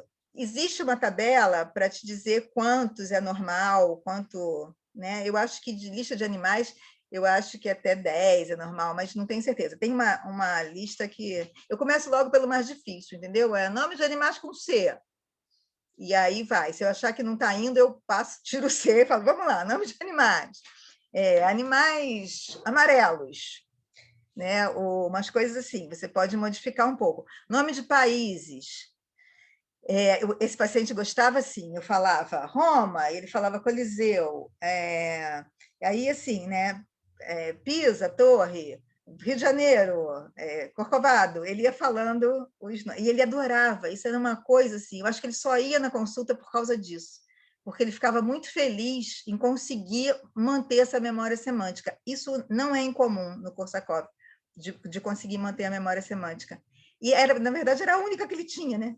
Então, e a de trabalho era mais ou menos. Aí ele conseguia fazer isso e adorava. Cálculos simples. Também tem uns testes de cálculo que eu não faço. Olha, eu sou boa em matemática, mas eu sou péssima em conta. Aí tem aqueles assim, 92 mais 46, mais 30... Ah, não vai, eu vou ser reprovada nesse cálculo. Dá para fazer uma coisa mais simplesinha, né? Uma coisa mais basicona. Senão, se não der para contar no dedo, porque senão eu vou ter que contar. Regiões, essa memória, ela fica mais localizada nas regiões inferolaterais dos lobos temporais. Na verdade, a gente sabe que essa coisa neurológica da memória é associação, né? É mais a associação que os neurônios conseguem fazer. Nas demências, nós vamos ter esse prejuízo de memória semântica. É impressionante, é como se as palavras fossem sumindo da cabeça deles. A minha mãe tem 95 anos, não está demente, mas ela fala, de vez em quando ela tem umas falhas, e ela fala assim, eu não sei como é que as palavras somem da minha cabeça. Ela consegue perceber direitinho. Então, essa Alzheimer também, traumatismo crânioencefálico, AVC, encefalite, tudo quanto é tumor pode prejudicar, cirurgia, né? Às vezes você vai fazer uma cirurgia neurológica e ferra com a memória, dependendo da área. Memória de procedimento. Essa memória de procedimentos, então, memórias das habilidades aprendidas, adquiridas de forma lenta e repetitiva, habilidades motoras, visoespaciais, idiomas. Como é que a gente aprende a dirigir? Né? Você começa... No início é horrível, eu digo que aprender a dirigir é muito fácil, mas aprender a dirigir é muito difícil. Você tem que prestar atenção no espelho, no câmbio, em 3 pedais, porque você vai aprender a dirigir num carro mecânico, né? Então, e no retrovisor do lado, e no trânsito, e é muito difícil, muito difícil. Tem uma hora que isso vira medular, né? Daqui a pouco a sua memória de procedimento, ela abarca isso, joga para a medula e pronto. E tudo funciona sem você ter que pensar nisso. Você é capaz de dirigir quilômetros sem pensar se está na hora de mudar de marcha, se tem que pisar no acelerador, não. Você já faz isso de forma automática. E é difícil também de dizer para uma pessoa como é que vai dirigir desta forma, né? Você consegue contar para uma pessoa como é que ela vai dirigir assim. Então, agora você vai tirando o pé do acelerador, não, vai apertando o acelerador, tirando o pé da embreagem, né? Isso você consegue fazer. Agora, como você ensina uma pessoa a dirigir sem pensar, você não consegue fazer.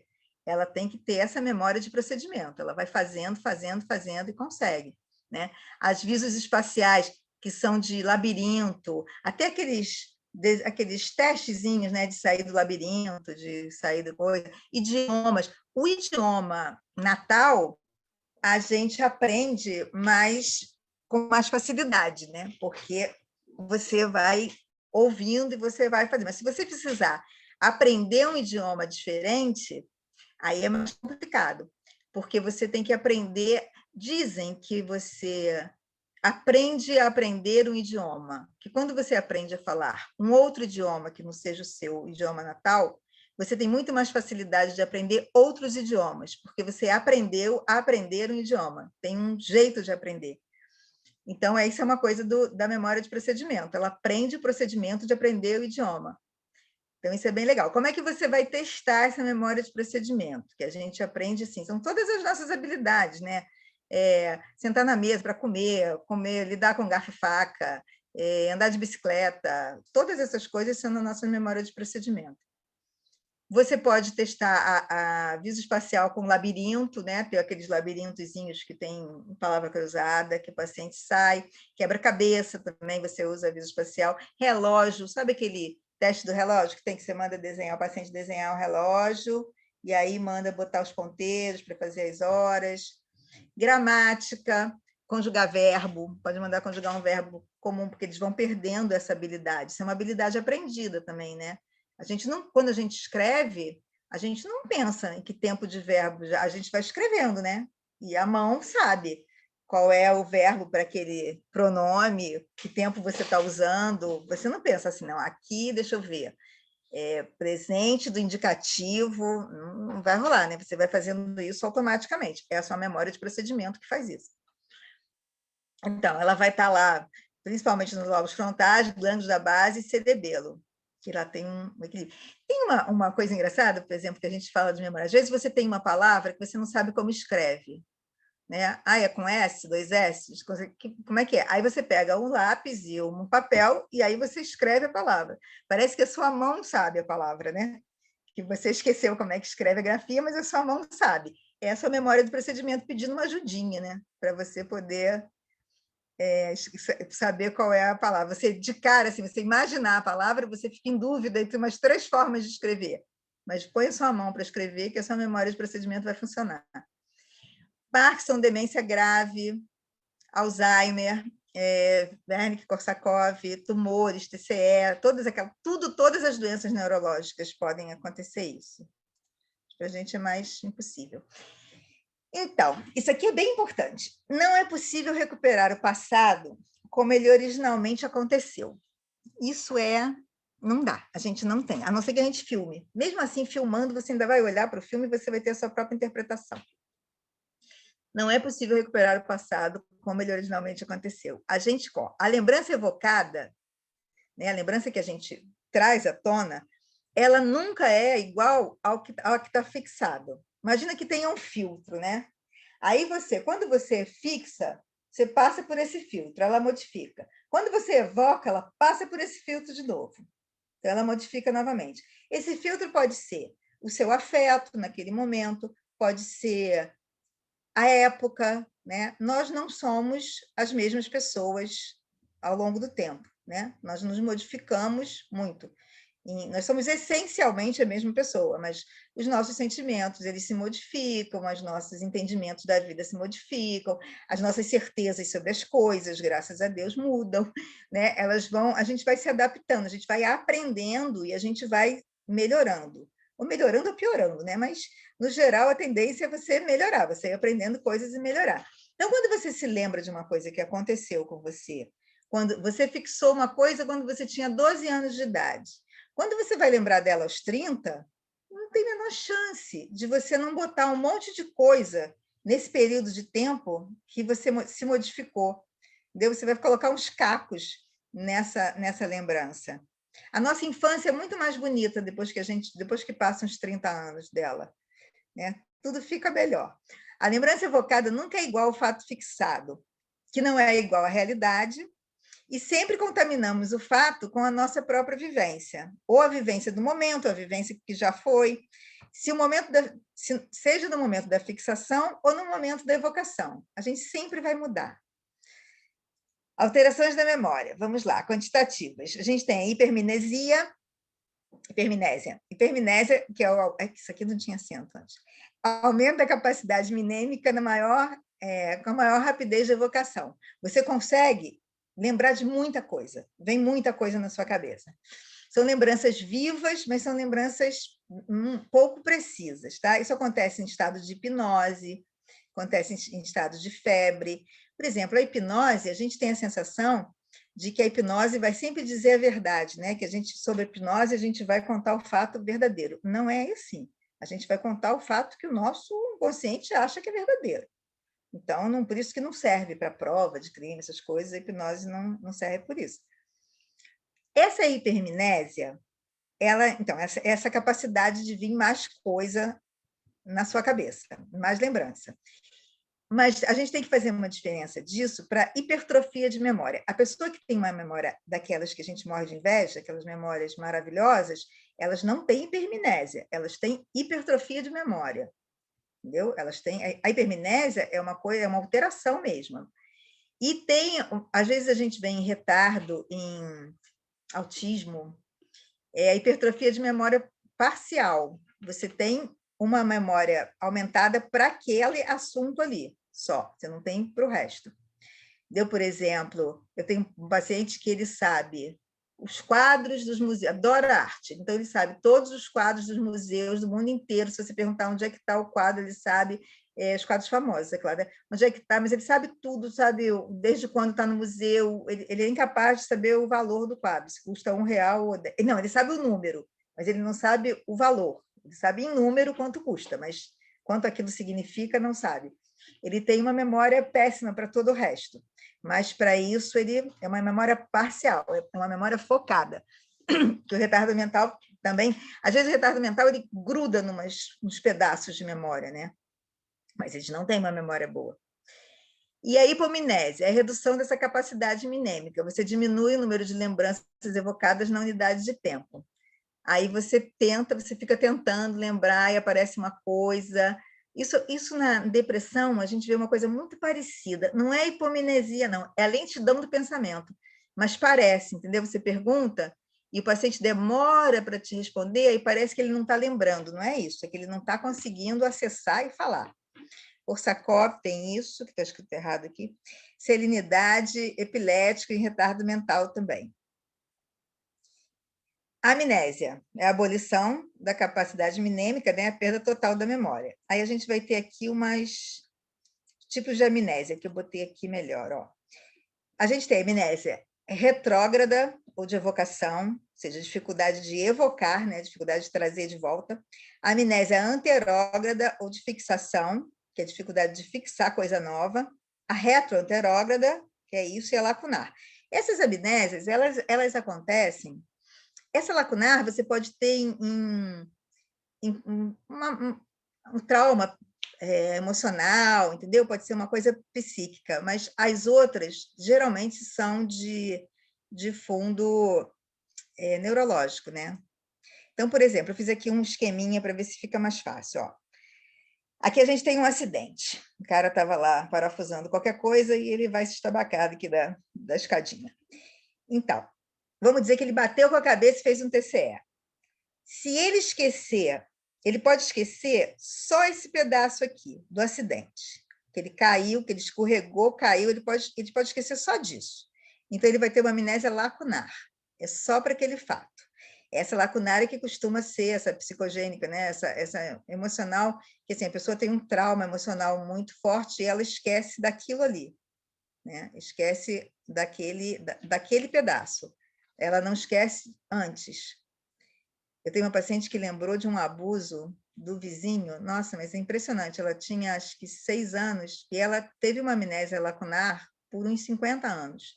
Aí a filha sofreu um abuso e aí ela conseguiu se lembrar daquela lacuna. Ela lembrava de tudo, de ir para a casa do vizinho, de brincar com... Ela lembrava de voltar, ela conseguia lembrar dessa coisa, mas o que tinha acontecido lá, ela nunca lembrou. Lembrou agora, por conta da filha, né? Do trauma da filha. Muito interessante isso, é uma amnésia lacunar que durou uma eternidade. Então, aí o cara vai cair aqui e vai fazer o TCE. Ele pode esquecer de tudo que aconteceu antes, dele ter pego a escada, dele ter pego a furadeira, o que ele ia fazer. Ele pode esquecer de tudo isso, ele não consegue mais evocar essa lembrança apagou para trás. Então, ela é retrógrada. Ou ele pode esquecer, ele ficar com dificuldade de saber para frente. Né? O que aconteceu depois? Ele está bom, saiu aqui do TCE, mas ele não lembra de mais nada, ele não consegue fixar mais nada. Tem um filme sobre isso, que é uma menina que sofre um acidente, esqueci o nome do filme, mas é que todos os dias são iguais, todos os dias dela ela acorda e o pai cuida, uma cidade pequena, o pai cuida para que todo mundo colabore, para que ela não descubra que ela está sem memória. E aí ela todo dia acorda sem saber que o acidente aconteceu e leva a vida dela normal. Só que ela não fixa mais nada, então o dia é sempre igual. Essa amnésia pode ser também pelo acidente, ela pode ser tanto retrógrada quanto anterógrada, ela pode ser retroanterógrada, o cara não lembra mesmo. Isso pode durar muito, pode durar pouco, isso aí vai depender da lesão, né? Então, essa amnésia retrógrada ou de evocação, que é aquela que você não consegue evocar, né? Que você não consegue se lembrar das coisas passadas, elas acontecem também em quadro psicogênico e dissociativo. eu tinha falado mais da lacunar, mas essa de esquecer o que aconteceu antes também acontece em dissociativos. A anterógrada de fixação, que é aquela que vai ser, o cara não vai conseguir lembrar mais nada, ele vai ficar com uma memória ruim, ele não vai conseguir fixar mais nada. Geralmente são traumatismo, distúrbio neurocognitivo, pode ser, mas isso aqui geralmente é orgânico, é neurológico, assim como a retroanterógrada, as duas, né? Que o cara não lembra nem do que aconteceu, nem do que está acontecendo agora. E a lacunar, que são as mais comuns nos quadros psicogênicos, dissociativos, na epilepsia também, né? Quando tem uma crise epilética, ele não pode ser uma crise epilética, por exemplo, psicomotora, que ele andou, falou, fez um monte de coisa, mas ele não se lembra. Então, essa é uma lacuna, é só aquele pedacinho ali. Ele lembrou que ele foi. Você pergunta para a epilética, até onde você se lembra? Ah, eu me lembro que eu estava indo para tal lugar, e depois, quando eu me lembro, eu já estava no hospital. Ele não vai lembrar daquilo ali. Olha, uma amnésia anterógrada. Um homem de 52 anos sofreu AVC e permaneceu por 3 meses com grave dificuldade motor e obnubilação da consciência. Recuperou-se completamente depois de algum tempo e foi observado que o paciente se recordava de sua vida e mantinha os conhecimentos adquiridos antes do AVC, porém era incapaz de adquirir a fixação de novos conhecimentos. Mesmo depois de ter sido internado, acreditava ter chegado ao hospital naquela mesma manhã, se portando completamente alheio à rotina do hospital, como se realmente não a conhecesse. Sua vida mental estacionou no dia do AVC. Entendeu? Então, ele não conseguiu mais fixar nada. A retrógrada, uma senhora sofreu acidente automobilístico aos 35 anos de idade, permanecendo em coma por 20 dias, durante o TCE. Quando se recuperou do coma, não se recordava de fatos ocorridos antes da enfermidade. Lembrava-se de sua juventude, de sua vida escolar, mas não do seu casamento, marido e filhos. Olha o Ribot, ele foi até a juventude, ele apagou de frente para trás. Passou a acreditar no que lhes contavam sobre a sua vida, mas nunca mais se lembrou. Isso também dava um filme bom, né? Aqui a gente tem as duas, espera aí. A gente tem a lacunar. Um homem caiu do cavalo, batendo com a cabeça e permanecendo algum tempo inconsciente. Recuperou-se rapidamente, com completa lucidez. Voltou a andar de cavalo por mais algumas horas e dizia: sinto-me como se tivesse despertado de um sonho. O que me aconteceu? Examinado pelo médico várias vezes, nunca reconhecia o médico e nem se recordava de ter sido examinado anteriormente. Aos poucos foi se recuperando e no dia seguinte estava normal. Só nunca se lembrou da queda e do ocorrido um pouco antes dela. Também é uma lacunar. E é engraçado que não lembra, né? Aí nós temos as alterações qualitativas da memória ou paramnésias. E a gente já está terminando. Ah, meu Deus do céu. Vamos lá, mas vamos tentar, porque depois a gente só tem mais uma aula. Eu pedi o Ricardo para me dar mais uma aula para a gente poder falar das outras coisas e terminar essa aqui, né? Que não vai rolar.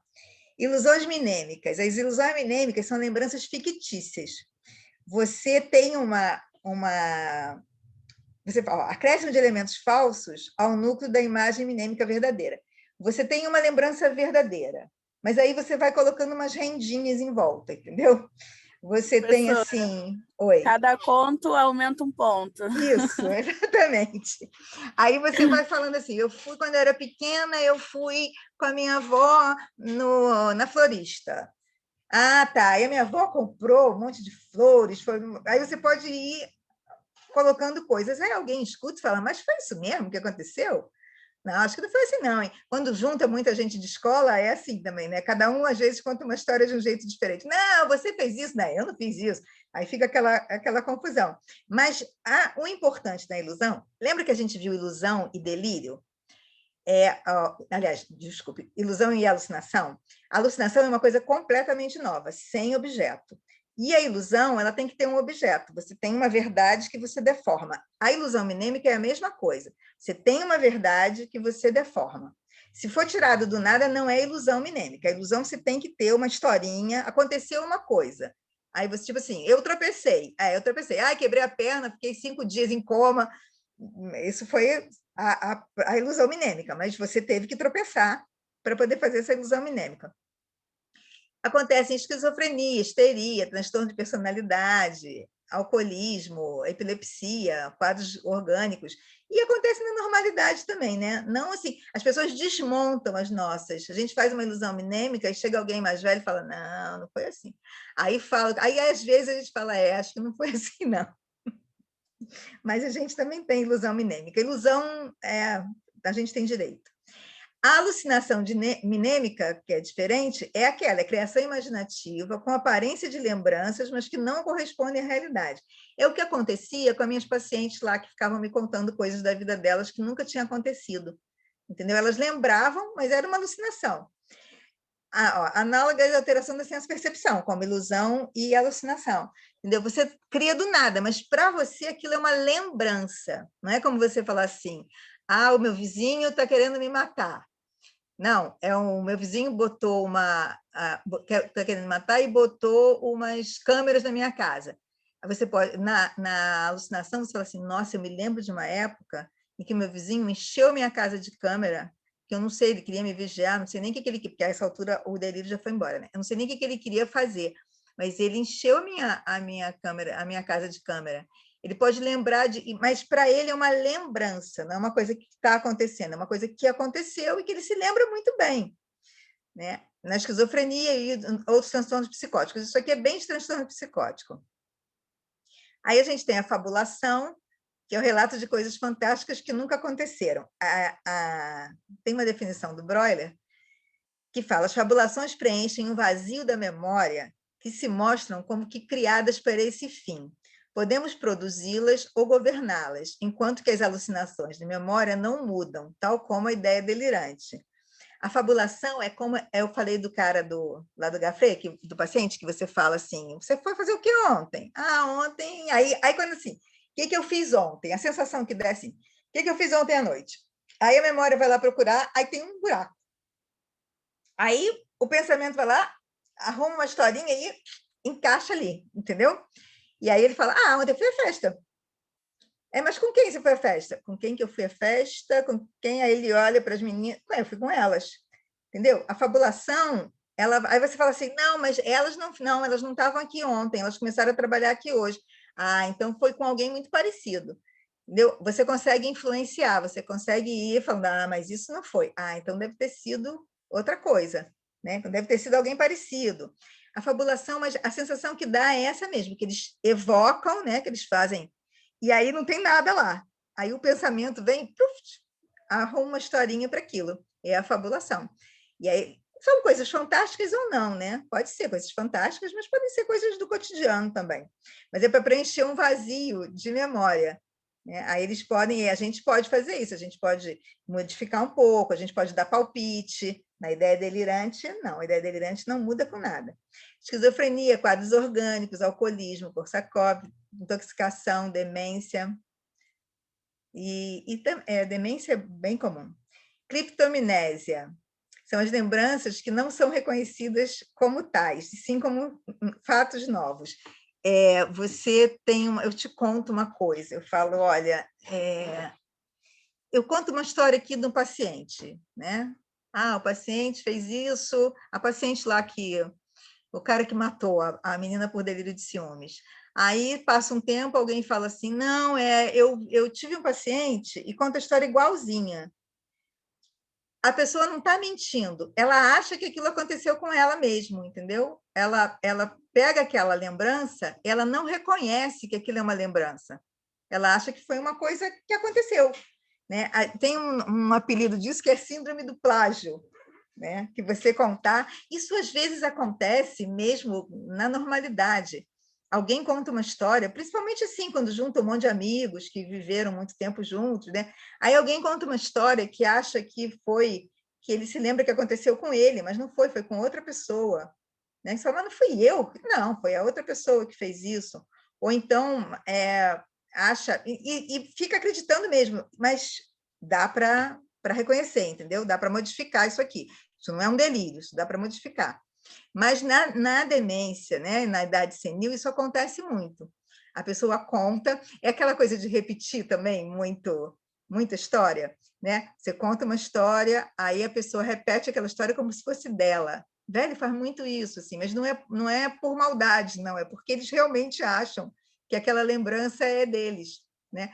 Eu conto uma história para o senhorzinho lá. Aí ele chega e ele vai contar aquela história como se tivesse acontecido com ele. Isso é bem comum na senilidade. E repetem, né? Bom, acho que tem. Quantas mais eu tenho? Nem sei. Ai, vamos terminar. Eu nem acredito, só mais um pouquinho.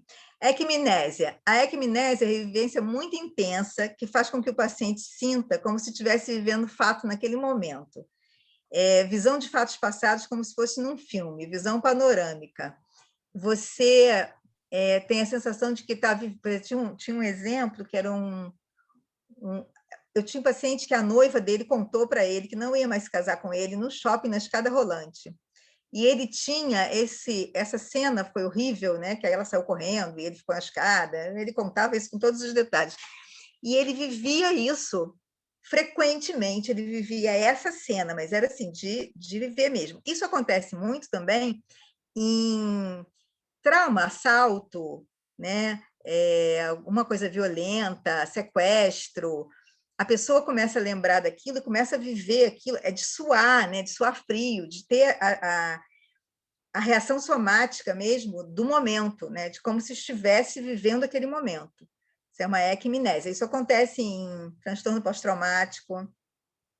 Ela vive como se ela estivesse vendo aquilo acontecer, uma visão panorâmica da vida, né? Então, você pode ter isso em caso de iminência de morte. Essa equimnésia, sabe quando tem alguém assim que fala: fulano ficou em coma e viu a vida dele passar como num túnel? Isso é equimnésia.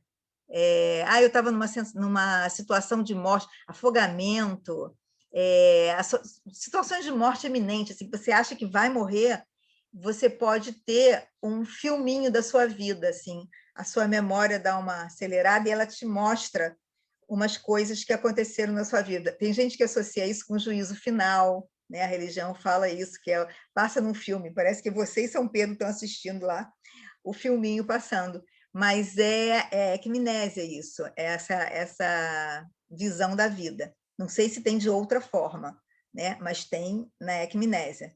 Quando a gente fala em religião, assim, tem coisas que a psiquiatria simplesmente não sabe o que é, né? Então a gente não explica tudo. Isso aqui a gente sabe o que é, mas também nada impede que exista essa sensação de visão da vida, de juízo final. Isso também a gente não se mete nessa situação porque a gente não sabe.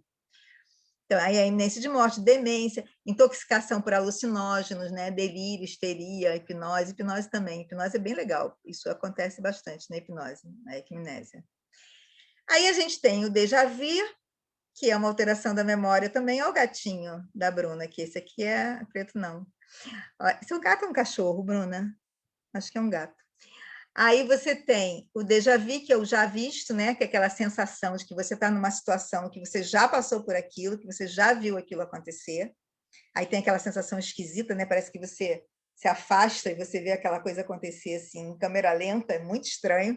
Mas isso isso acontece em estado de fadiga, né? Geralmente cansa, porque a sua memória reconhece errado, a sua memória reconhece aquilo, mas aquilo nunca aconteceu.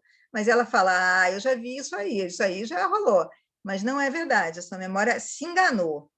E tem o jamais visto, né? Que é o jamais vi. O jamais vi é mais engraçado. Você olha uma coisa e fala, olha um quadro na parede e fala: botaram esse quadro aqui, mas esse quadro sempre teve. Não, esse quadro não estava aí. Não tinha esse quadro aí. Quando é que botaram? Eu não vi. Entendeu? Isso é o jamais visto, que também é a sua memória te enganando. A sua memória fala: você está reconhecendo isso, mas isso não estava aí mesmo. Ocorre na epilepsia de lobo frontal, é bem comum. As duas, tá? Tanto o jamais vu quanto o déjà vu. Na esquizofrenia, ansiedade, estado de fadiga e na normalidade também, né? De vez em quando, mas geralmente quando a gente está cansado, quando está estressado com alguma coisa, isso pode acontecer. De você ir num lugar, né? Aí você vira a esquina assim, você tem certeza que como é que você vai ver? Nunca foi lá, como é que vai ser? Você abre uma porta e acha que vai saber o que tem do outro lado. Aí quando você abre, você fala: nossa, era isso mesmo. Não é, só sua memória te pregando uma peça, se divertindo com você um pouquinho. Então é isso, conseguimos. Nada de pergunta. O meu e-mail está aqui, viu? Se depois vocês resolverem fazer perguntas, vocês também podem fazer para mim por e-mail, tá bom? Não tem problema. Então, agora a gente vai ter mais uma aula que o Ricardo vai marcar. Que o professor Ricardo vai marcar para a gente, e eu não sei ainda quando vai ser. Que aí a gente termina, ó. O que tem? Falta inteligência, falta afeto e vontade. Molinho, tá bem? Tá tudo bem aí? Então tá, vamos embora, né? Todo mundo já me abandonou, tá bem. Então vamos. Tchau, pessoal, até a próxima. Tchau, professora. Tchau, querida.